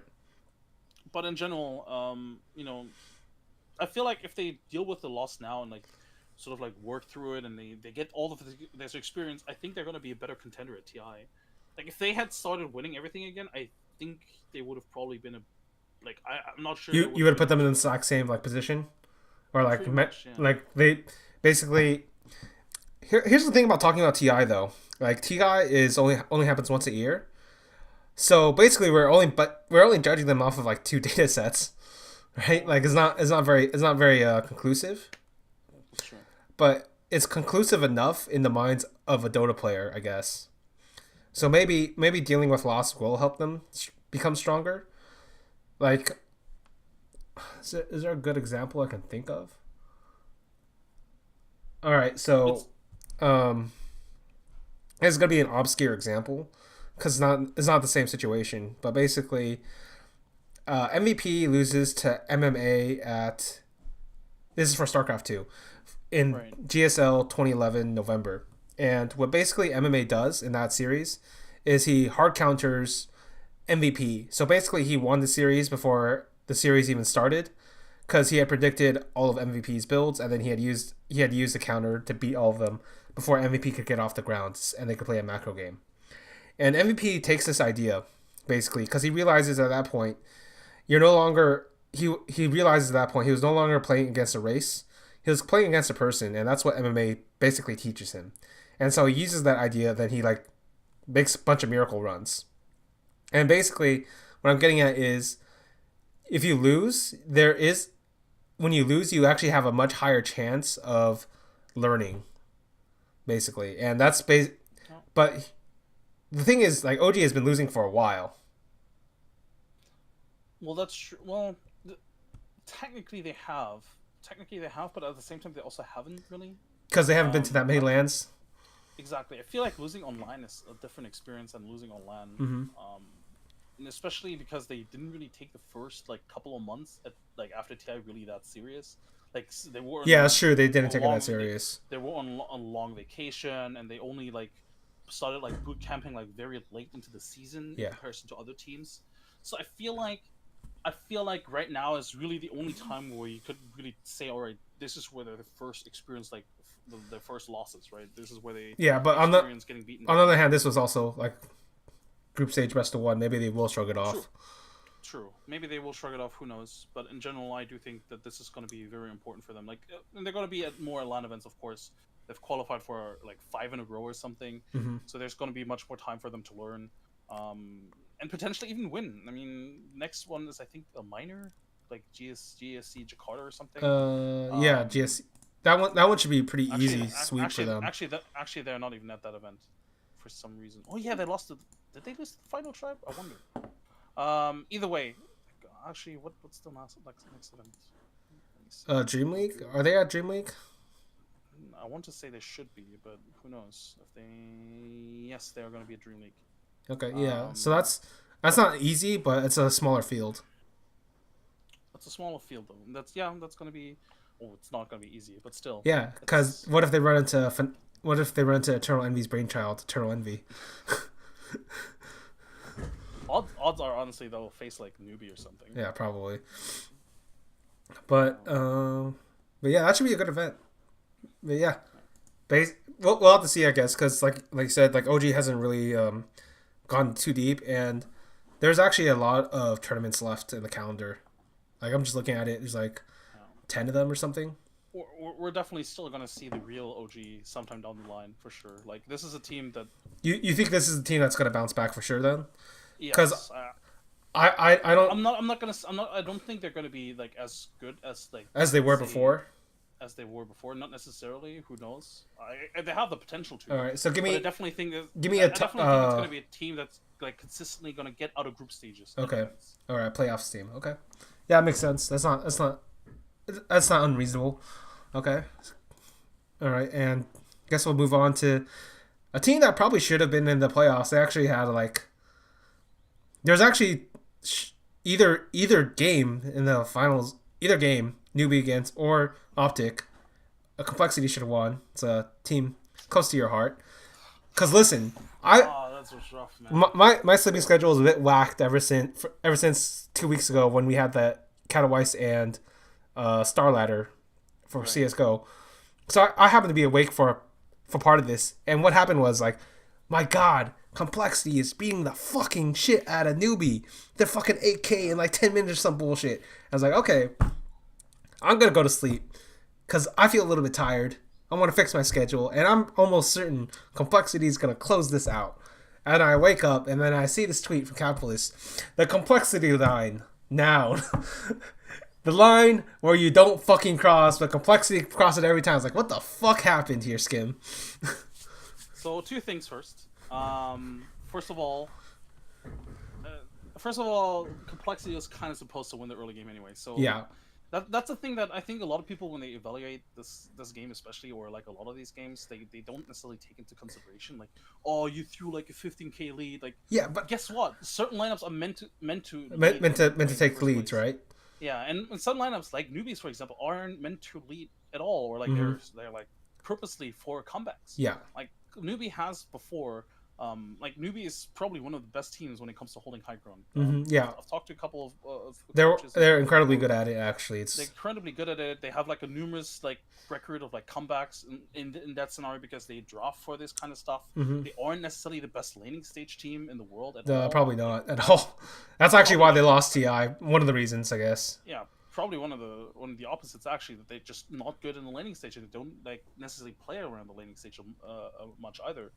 And Complexity on the other hand is like an exceptionally good team in the laning stage. Like they consistently do well in the laning stage against most teams, and if they don't, it's because they drafted a certain way where they don't necessarily win. Either way, and then of course it comes to the high. Like going into this game, I knew, all right, we're gonna win the lanes. We're gonna have like a 5K, 6K lead, but goddamn, we need to take these and these towers and these objectives by then in order to win against Newbie. Look, they were on the fucking high ground, weren't they? You remember that? We're on the high ground, and I don't know, man. And then that's when things broke apart. That's when the Complexity line is drawn. Or do you not think so? It's not only the Complexity line; it's the Complexity impatience that bugs me the most. And I actually have to applaud them a little bit for that, because after they first threw away their lives at the they played a lot more controlled after that, but they did play more controlled, but I feel like that was already a little bit too late. Like they should have backed off after they got the tier 3 and be like, all right guys, let's just take it slow, because their lineup, yeah, sure, they kind of need to push, but at the same time, that lineup still scales well enough to take it to the next like 20 minutes or so. Yeah, this was a really rough game. I don't know. It feels really bad for these guys because I don't know. There's this great quote from Stefano from StarCraft 2. Basically, he said, "It wasn't that I was better than the other foreigners, because this is like a question about what was the difference between him and every other foreigner in the world, because he was the best at the time. It's not that I'm better or that I'm more skilled or that even I work harder, because he didn't work harder. It was because he was more patient than every other foreigner." So basically, in every scenario, what would happen is, in a StarCraft 2 game, there's this boiling point that reaches. It's actually very similar to it's actually very similar to Dota 2 in that sense. There's this boiling point where the pressure is very high, and then a single mistake could actually mean the end for you and your entire team. And so what happens in this moment is you start thinking to yourself, the pressure starts mounting, you start thinking to yourself, oh God, I can't fuck up. Oh God, I can't fuck up. Oh God, I can't fuck up. And then it gets so unbearable, you're like, fuck it. Let's just go do it. Let's just go roll the fucking dice. And this is where you get so many bad Roshan attempts. This is where you get so many weird choices about going all in or not doing anything at all. And that's actually like it's actually a huge problem. And it's always been like the hardest thing a competitive player can do at that moment is have the patience to know you are in control of the game, and you can't you don't need to throw it away. And that's one of the things that if I look at complexity play, and obviously it's a bit more nuanced than that, and you can't always just call it like it can't just always say that it boils down to like necessarily one decision. No, it's almost obviously, never just one decision, to be honest. right. But it is definitely one of the things where I do think that complexity has issues with that. Just making the call to, all right, just slow the game down. We are in control. Maybe do this first instead of doing this. Obviously, it doesn't help that they also just tend to die every now and then. Somebody will just randomly die. Yeah. And then it just leads to like a chain feed where the other person dies, and then one tries to save the other. Like never save your friends. Exactly. There's so many things there that happen so consistently with this team and like clutch moments that it's a shame. And I think one of the big things that contributes to this is the fact that they just never won before. We talked about this in CS when we talked about CS, right? Confidence. I think for this, I think to this for this team, it's one of the most important factors that they kind of lack, the confidence in themselves, because they've not won anything yet. So it feels like they keep on questioning themselves. Like I see Limp after losing, questioning himself as not necessarily questioning himself, but like blaming himself. And I'm like, dude, you're literally, mechanically speaking, one of the best mid laners in the world. Like I would put him in top 10. Yeah, he's pretty close. Yeah, like he beat the shit out of SEC in lane. I'm not sure if you saw that. Yeah, I saw that. He beat the fucking shit out of SEC. Like, how do you you don't do that and aren't one of the best players in the world in your position? Like that's just not a thing. Yeah. And he's done that to so many players before. Like he holds his own against or he held his own against Sumail in the lane. He consistently beats CC in lane. Like he's doing so many things well as a player. And then obviously you kind of need to work on your weaknesses, right? But at the same time, it's almost feels like whenever they lose, they never focus on what they do right, and I think that's one of the big issues that this team has, because they don't have the success to like back it up, right? And I think one of these days they just need to at least get into like semifinals or something to get the necessary confidence, or to regain the confidence, because they did have confidence at some point or at some point before, but obviously consistently losing kind of takes it away. Yeah, basically there's two quotes. There's two things I'll talk about, I guess. First one is this is going to be a reference to a game you probably never watched. It's Melee. And basically, think about it like this: is for a long period of time, 5 players literally won everything. Like literally, they have like 100% win rate in every tournament. If one of those 5 would have won, and then there's a 6th player named Leffen who kind of broke that, and then now there's a 7th player, and the 7th player is named Plup, and this is a guy who actually never thought he was going to win.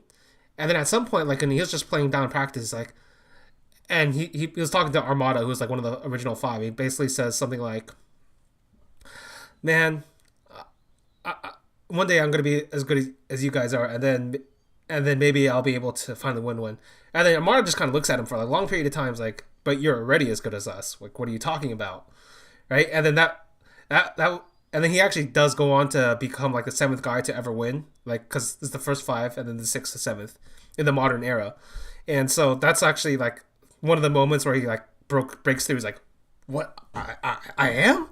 Like, so that's kind of like in tone with the confidence thing you're talking about. Like, for whatever reason, like the mental game is incredibly important. Now, I will say it's actually sometimes overrated in and depending on what player or what team you're talking about, because it's not all mental. It's like it's also all about the shit you're doing in the servers. Like, sorry G2, you're fucking up because of your strategy, not because you're not confident enough. I'm sorry, I am very sorry, but it's the truth. And no, you're definitely right. I definitely do think that a lot of times people overrate it, especially when, for example, Astralis, when Yeah. they won the major, Mm-hmm. like, oh yeah, we got that mental. We got that Coach, fucking psychologist. Like, come on, guys. yeah, that it doesn't solve everything. Yeah. It's just part of a problem, Mm-hmm. as always. Like, the problem is always going to be more complex than that. And Yeah. for this team, I do think mentality is one big issue. But again, I definitely can. I mean, I can point numerous things out that are just like in-game, like, drafting issues, but also like calling issues, or like potential like individual decision making that's just wrong. Like, Yeah. those, like, if it was only mental, that would mean that individually speaking, they'd be the best fucking players in the world. Yeah, No, that's they are not. It's like a multivariate analysis, and basically, Yes.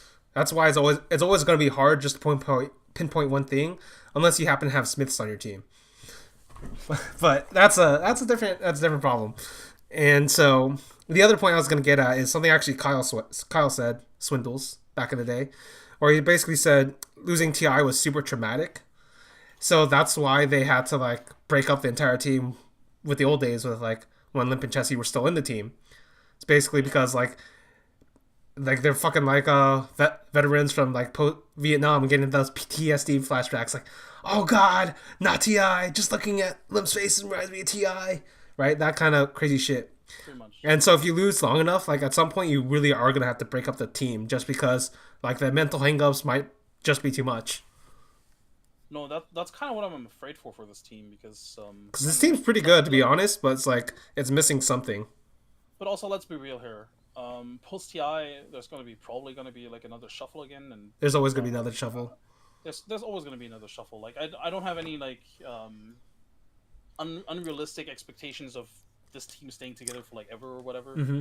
But right now, I think this team has what it takes to qualify for TI. Like, if I look at the world right now, if I look at like the best teams in the world right now, not even like the top 8, but like just top 10, top 16, I feel like this complexity team can compete with them. Like, it depends on matchup to matchup, because certain metas and certain strategies are like different. But generally speaking, they can compete with the best. All right. But it just feels like they never again prove it, and that's why they aren't necessarily the best. Yeah. But again, we'll see. They have Epicenter. I think is the next event for them. That's hopefully going to be a better event for them, because I wonder if the fact that they were so good at the last Epicenter is going to play into that. Like this is a team that is very easily affected by. Now, like for myself, I wouldn't care, but like if I was a manager, I'd just be like, I'd be using all the Jedi mind tricks, I definitely, and we have a performance coach, like he's like very much into, like, he used to coach like football, professionally. Okay. And, shout outs to the Dallas. Right. Basically, no, he not like big football, but like I want to say college football. Yeah. No, here's the thing: is like being a coach. It doesn't really matter if it's like big football or college or anything. If you're a great coach, you're a great coach. That's But I don't know which guy you're talking about though, so I couldn't say. It's not like I follow college sports anyway, so I wouldn't even be able to figure that out either. Me neither. But yeah. Enough about complexity for now. Actually, there's one more thing I wanted to ask. How did they lose to Optic? Because this is a game I said they had to win. Ooh. They had to win this game because, in my opinion, Complexity has had Optic's number for like months. For fucking like 4 or 5 months, right? You know what? You get upset once. That's not bad. But you match them up again, and we're talking about like Swindles, who already has a rivalry with PBD, and Swindles, who already has the ability to learn, to adapt, to become a better drafter. How did he lose? How did, I guess, Complexity lose to Optic here? So one of the big things I think that I'm not sure, like just reading Reddit comments, it doesn't feel like a lot of people realize, but Optic has gotten a lot stronger just based on these 2 LAN events. Yeah. ESL and now this, they've gotten so much more competitive in terms of individual skill as well. Absolutely. Before these events, if you look at CNC's performance, like this is 2 different CNCs. Yeah, CNC I agree with you. So much stronger. Pycat has gotten a lot more confidence. Actually, I think Pycat's as good as ever, but like. Well, yeah, but sometimes I feel like Pycat just doesn't necessarily play well because he doesn't like feel the confidence like from his own team. And, okay. Like whenever his team is not playing well, it doesn't feel like Pycat is playing well enough to like pull him out of that trench. if you know what I mean. Yeah, he's not he's not Sumail basically. Basically. But I'm really glad that they switched positions now with Zai and 3-3. That Broodmother game against Liquid was the best thing that ever happened to Optic, is what you're saying. Pretty much. Where like only 3-3 could play the Broodmother. Like, wait, this is fucking great. Why were we doing this the entire time? Hey, guess what?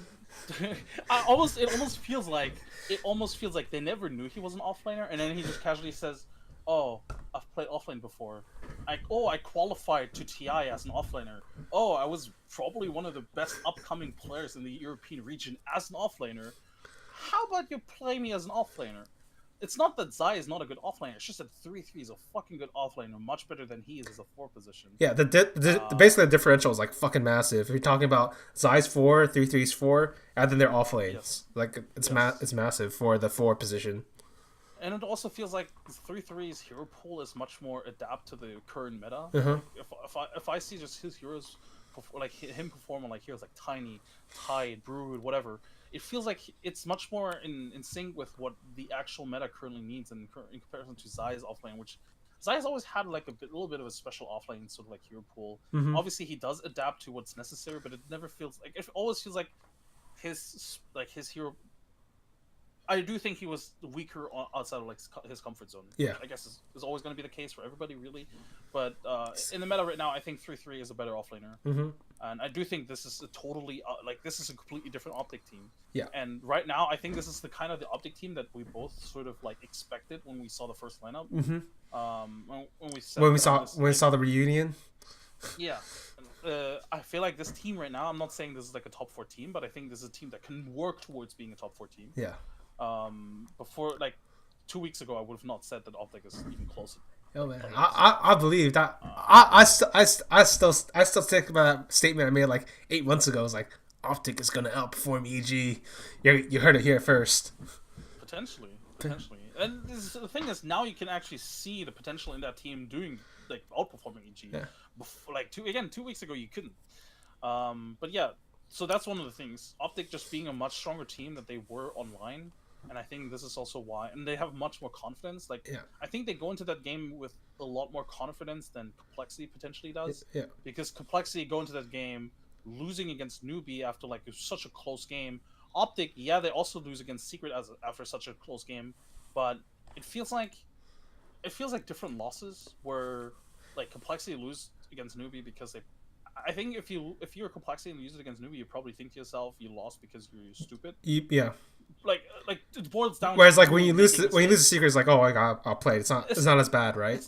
It's not only because it's Secret, but the way they lost, right? It definitely feels like. I mean, it's still definitely because Optic made mistakes. Yeah, the Shadow Realm loss.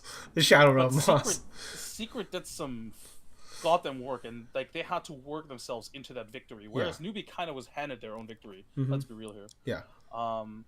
So those are the 2 factors, and then I just think that the draft was not good from Kyle. Again, in a best of 3, I think Kyle outdrafts PPD probably. I actually legitimately think that he currently will outdraft PPD in a best of 3 twice. Whereas I think in this game he got outdrafted. Yeah, I don't think there's something funny to be said about PPD. This guy does learn extraordinarily fast on LAN if you give him the time. Like there's a reason why that EG was so good at double eliminations, right? And if you think about it that way, IEM Katowice was the upper bracket, and now Bucharest Major is the lower bracket. Now here we go. It's going to be interesting for sure. Which I guess we could talk about. You know, we're going to probably talk about like the other top teams right now. Yeah. We could probably talk about them while we talk about the matchups. Actually. All right. For one last thing, Navi, I told you needed to keep Suniko.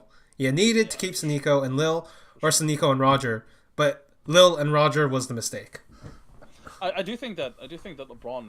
I mean, Suniko and LeBron, Suniko and Lil, or like either of those combinations work for me, but you cannot have Lil and LeBron. No, I agree. But again, I do think that they perform better than I expected. And again, LeBron, I think is a good player. And I think LeBron's a good player. But unfortunately, I don't think this team currently is enough to do like playoffs. Like what? They beat Vega and Pain. Yeah. 2 of the weakest teams at this event. That's not going to be enough. Yeah. It's actually kind of funny that they got those 2 draws, by the way.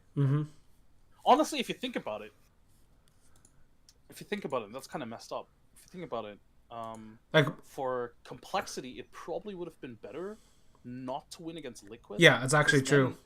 Because then they get what, a worse opponent in the next round, and then the last round is gonna. I mean, last round. I mean, but it's not like it's not like you can predict it though. So like, we're just looking at it in hindsight. Like, I think if like, I'm just thinking, if complexity has the same opponents that Navi has, they go through. Complexity, they go through. Same thing with OG, to be honest. Yeah. Like, I actually think like Navi, yeah, they were on the bubble, but their loss, their ranking should be lower than either of those teams. Yeah. But anyway, let's talk about the play. So Optic is playing against Virtus Pro. Yeah. I mean, honestly, yeah, Virtus Pro won the major, but especially because they won the major, I don't think they're gonna be like in championship performance again. Like Virtus Pro to me is one of those teams that just doesn't always 100% give it their all. Mm-hmm. Like sometimes they're just not like really in it. Yeah. And because they just won a major, I feel like this is gonna be it, and this is where I actually think Optic can take it. Okay. So Optic, you're on that train. All right. That's pretty surprising, to be honest, because listen, I was all about like, yeah, PPD's gonna come back. He's gonna prove himself the dictator. He's gonna make EG bend the knee, and then we're gonna get the return or whatever, or he's gonna beat the shit out of him.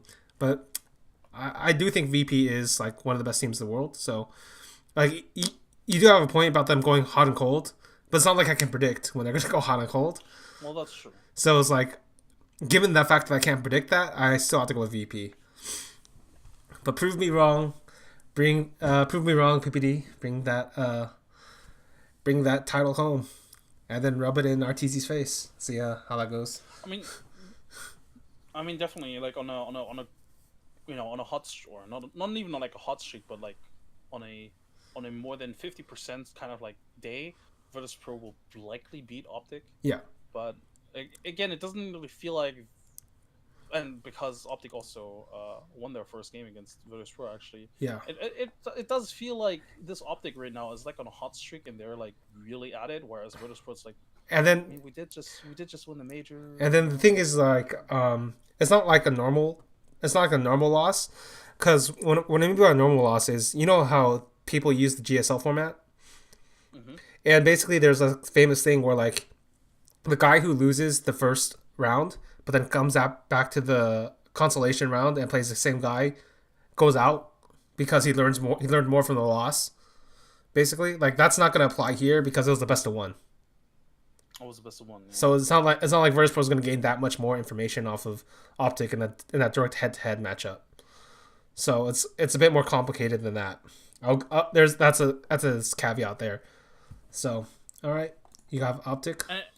And it just feels like Optic was able to learn so much more in this entire event because they faced really strong opponents, if you think about it. Mm-hmm. Who did they face? They faced TNC, which is, I mean, still a really strong team. Yes, still made it, right? Still played a fucking gauntlet to make it here, basically. Yeah. They played OG, which, again, is a really strong team. They played Secret, one of the best teams. And then they played Complexity, which, again, is a team that it's sort of like... It's a team that's been beating them down for a long time.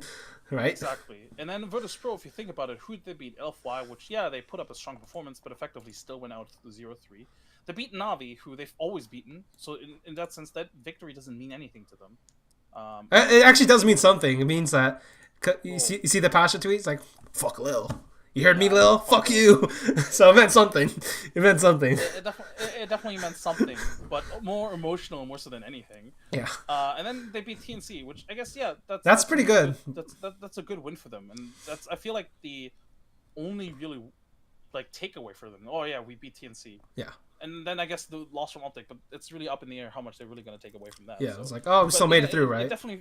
It definitely feels like Optic's route was more educational for them because they had to face so many of like these big, strong opponents that they also don't face a lot because they don't get to land a lot. Yeah. So for them, I feel like they learned much more from this. Yeah, they're learning.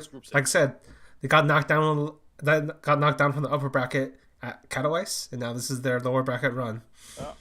So it's actually pretty interesting if you think about because this would never happen in last year's Dota 2, where you have two events concurrently run so quick together, and all like a majority of the teams are in both events.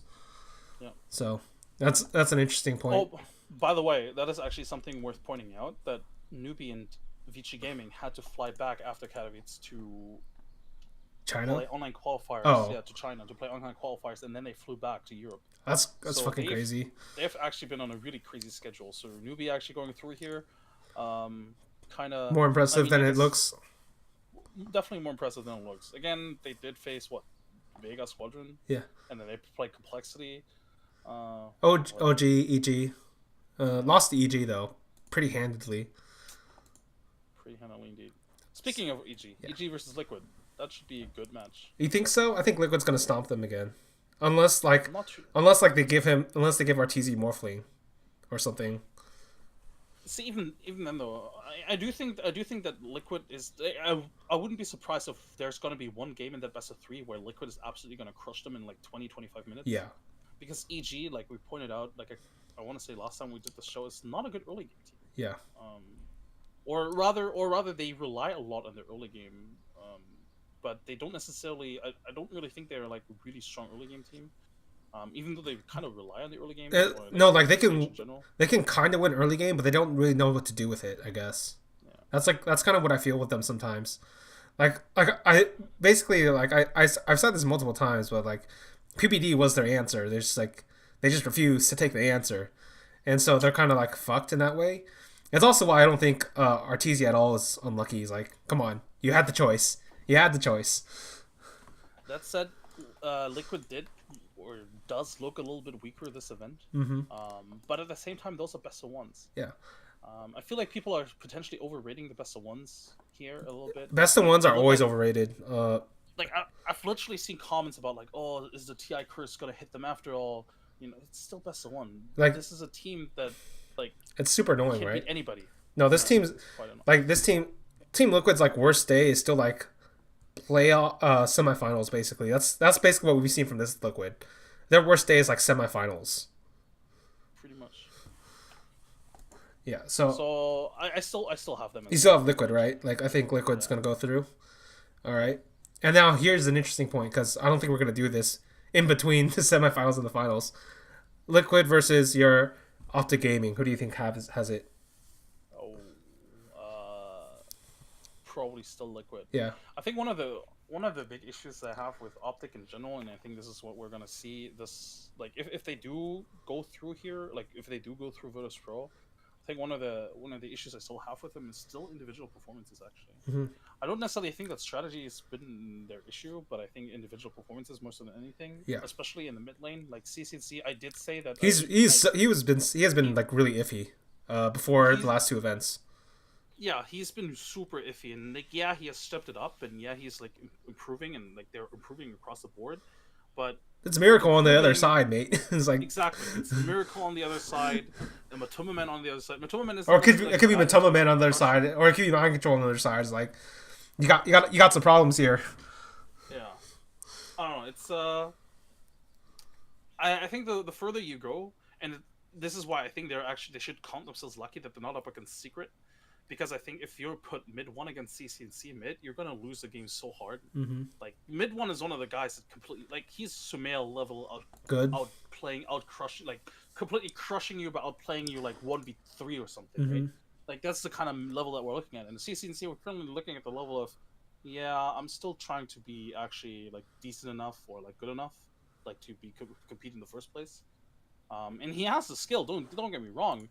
But right now, I think this is where, if I look at Optic's like weaknesses right now, I think this is one of their weaknesses still. Yeah, like basically CCNC is supposed to be their star player, but he's also inexperienced. Like, yeah, like it's very likely like maybe he'll get over it in the quarterfinals because that's a little bit less.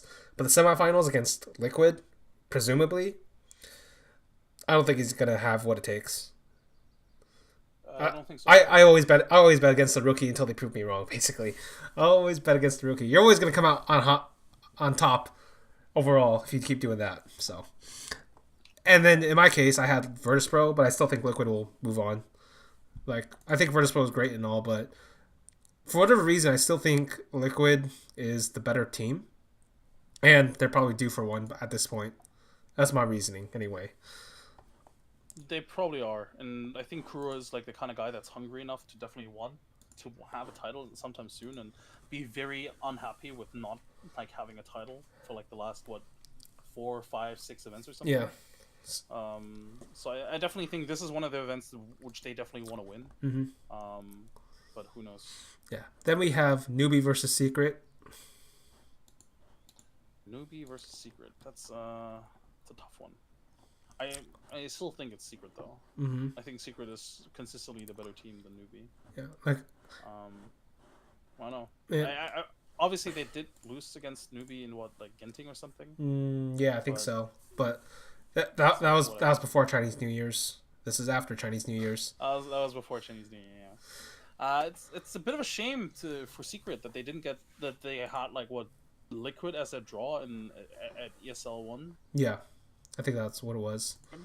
Liquid. Yeah. At the moment, I feel like they could have probably won against pretty much anybody else.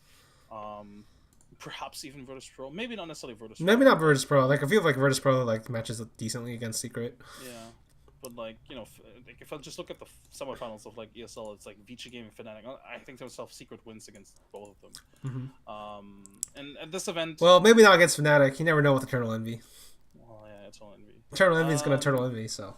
I think they will definitely beat Newbie. Yeah. I wouldn't even be surprised if it's like a 2-0. Yeah, I think Secret's I think Secret got to the semifinals, but I actually have a different finalist, so we're gonna get to the final matchup, quarterfinals. Oh yeah, actually, yeah, VGJ Thunder. Yeah, they are legit. Because I have VGJ. They've been legit for a while. I have VGJ Thunder getting to the finals here.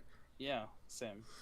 And then I don't actually know. I think Liquid is due for one, but I think VGJ Thunder is like they got it. They have what it takes to win. They kind of do.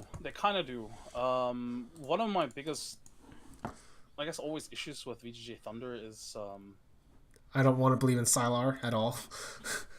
This guy's old, man. I kind of do actually. Yeah. If you look at Chinese carries, he's probably been the most consistent. He's been consistent, but like he's never wowed me in a sense. Basically, that's like that's why like I don't think of him as much. One of the things that I think is really cool with VGJ Thunder, and this is why I rate them so highly, is that they're, despite being like a somewhat newish team, and like, despite like a lot of these players being rather inexperienced, at least on an international LAN, they don't mind like just changing strats or like just being very flexible. So like if I compare them to Mineski, for example, right? International, like in their own region, VGJ Thunder beats a lot of opponents. And that's why they get to these LAN events, right? Because they beat their competition because they just know them in and out, and they have like a set of strategies where they're really strong. But then when it comes to international LAN, they still don't mind just changing things up. You know, they'll just suddenly, obviously they have like this sort of like anchor where we just pick DP, Razor, DK, all these kind of heroes, like the typical Chinese stuff, right? But then they'll still change it up. We're like, last pick Tinker, get wrecked. It feels like VGJ Thunder, just their pacing, it feels very steady. It reminds me a lot of Vici Gaming pre TI4. So the Vici Gaming, they got like second place. Like, that Vici, okay. The pacing is really steady. They're not really thrown off by anything. They don't make a lot of mistakes. They're not necessarily like tilted or like thrown off course, off guard, and they just play their own Dota, which is it sounds like it's such a stupid sort of like assessment, but at the same time, not a lot of teams play their own Dota. Like a lot of teams just like get shaken very easily. VGJ Thunder doesn't get shaken. So DDC was the one. Well, to be fair, I do think they also with AO already were on the same course. I'm not sure they would perform this well with AO still. Who knows? Maybe they would have dropped off. I did hear, Jack said something about AO not getting the necessary respect or something. So who knows really? But I mean, DDC definitely doesn't hurt the team. Yeah. All right. Because it's not like DDC is the captain. I'm pretty sure it's Fade. So it's like I wasn't actually sure like what they were gaining from that. I mean, they gained probably one of the most consistent players in the world. DDC. Yeah. He's the only player in the world that has qualified for every TI or has made it to every TI. Listen, and he's qualified for like 5 of them. Yeah, that's pretty good, but it's like it's also a 5 position. It's not like you know what I mean. It's not like he's not doing crazy flashy stuff. I guess that's the way I'd put it. See, the thing is though, the way the 5 position has Evolved. actually evolved a lot especially in the last year. Like it's sort of gotten to a point where like a week ago. Yeah, basically it changed because now they get fucking items and gold and shit. No, but in general, it has changed to like certain demands where a lot of times people try to copy sort of like what Puppy and Kuro do in terms of like playing this 5 position. Mm-hmm. Like a lot of times people will pick these kind of like hybrid heroes. Like we'll see a lot of like 5 position Tusks. Yeah. That's just up until 2 years ago that was like stupid idea, but like only a couple of people were able to do it because they play these type of heroes. But like now we see it very consistently, like these sort of 4 positions that aren't actually 4 positions, but there are 5 positions, right? Yeah. Like, they play these like high demand heroes, Tusk. You think DDC is one of them? Spirit Breaker, not necessarily. No, not at all. But that's why I think he's actually such a good 5 position because he plays his own style of 5 position. Like he's just very like the sort of like typical lane support. Yeah. He does like these sort of things, but he's always good at it. That's true. He's always good at it. And no matter the meta, he still pulls it off. That's one of the things. He just doesn't necessarily change his style, and he still pulls it off. And I think that's one of the most admirable things, actually. The fact that you could just like, no matter what meta, I'll just still play my heroes. Yeah. And to be fair, he actually does develop his hero pool. Like there was a time where you could say he only plays 3 heroes, mm-hmm. and to be fair, he did play those 3 heroes very damn well. But right now, you can pick him anything. He's just gonna be your solid 5 position support. All right. So basically, we both have them beating TNC. You think TNC has a chance? Yeah, I do. I think one of the big things about TNC and what I like in that team is that they can play like hyper aggressive, like any Russian team, for example. Yeah, that's like SEA. And that style has always been really good against Chinese teams, actually. Mm-hmm. I think one of the reasons they didn't win against VGJ Thunder in the last game, and the last time they met, was because they tried to team fight too much against a lineup that was not necessarily superior in team fights, but that could hold their own. Mm-hmm. Like I think if they just run at them from like I mean it's the best of 3, and that's the beauty of the best of 3. You could just pick like a bad crazy draft and go with it and try to go with it. And the best of 1, you're really scared of running these crazy drafts, but I wouldn't be surprised if they actually like just take game 1 or something and be like, all right, we'll just pick, I don't know, CK, Bounty Hunter, that kind of stuff into that and just run at them. And I think this could potentially work against VGJ. It has traditionally worked a lot of times against Chinese teams. Mm-hmm. So who knows? All right. And then both of us have Secret versus VGJ Thunder. I have VGJ Thunder winning this, but same. You have any way you think Secret will win? It's not like it's like a blowout, but I just think VGJ Thunder is better right now. I think they win if Puppy outdrafts them. That's the thing. Puppy actually also has a really good record against Chinese teams. Always has, yeah. And he kind of knows that they play like a certain tempo and a certain strategy. And VGJ Thunder, in my book, is like their standard set tempo is like very Chinese. Like if you think about like Chinese Dota, and I'm not saying that Chinese Dota is very one-dimensional or anything, but there's a certain style that a lot of the Chinese teams play, and I think VGJ Thunder is just the best at it at the moment. Like this sort of like, I mean, again, they keep picking DP for a reason, right? Yeah. Because they know how to play the tempo. But I think Puppy is a good captain at sort of like maneuvering around it and sort of like disrupting the tempo. Like he one of the things I really liked about Puppy's drafts and strategies over time is actually how dynamic his tempo has always been inside of the game. You pick a draft that can like go at it for the first 10 minutes, but then he knows to just, all right, we take out the tempo.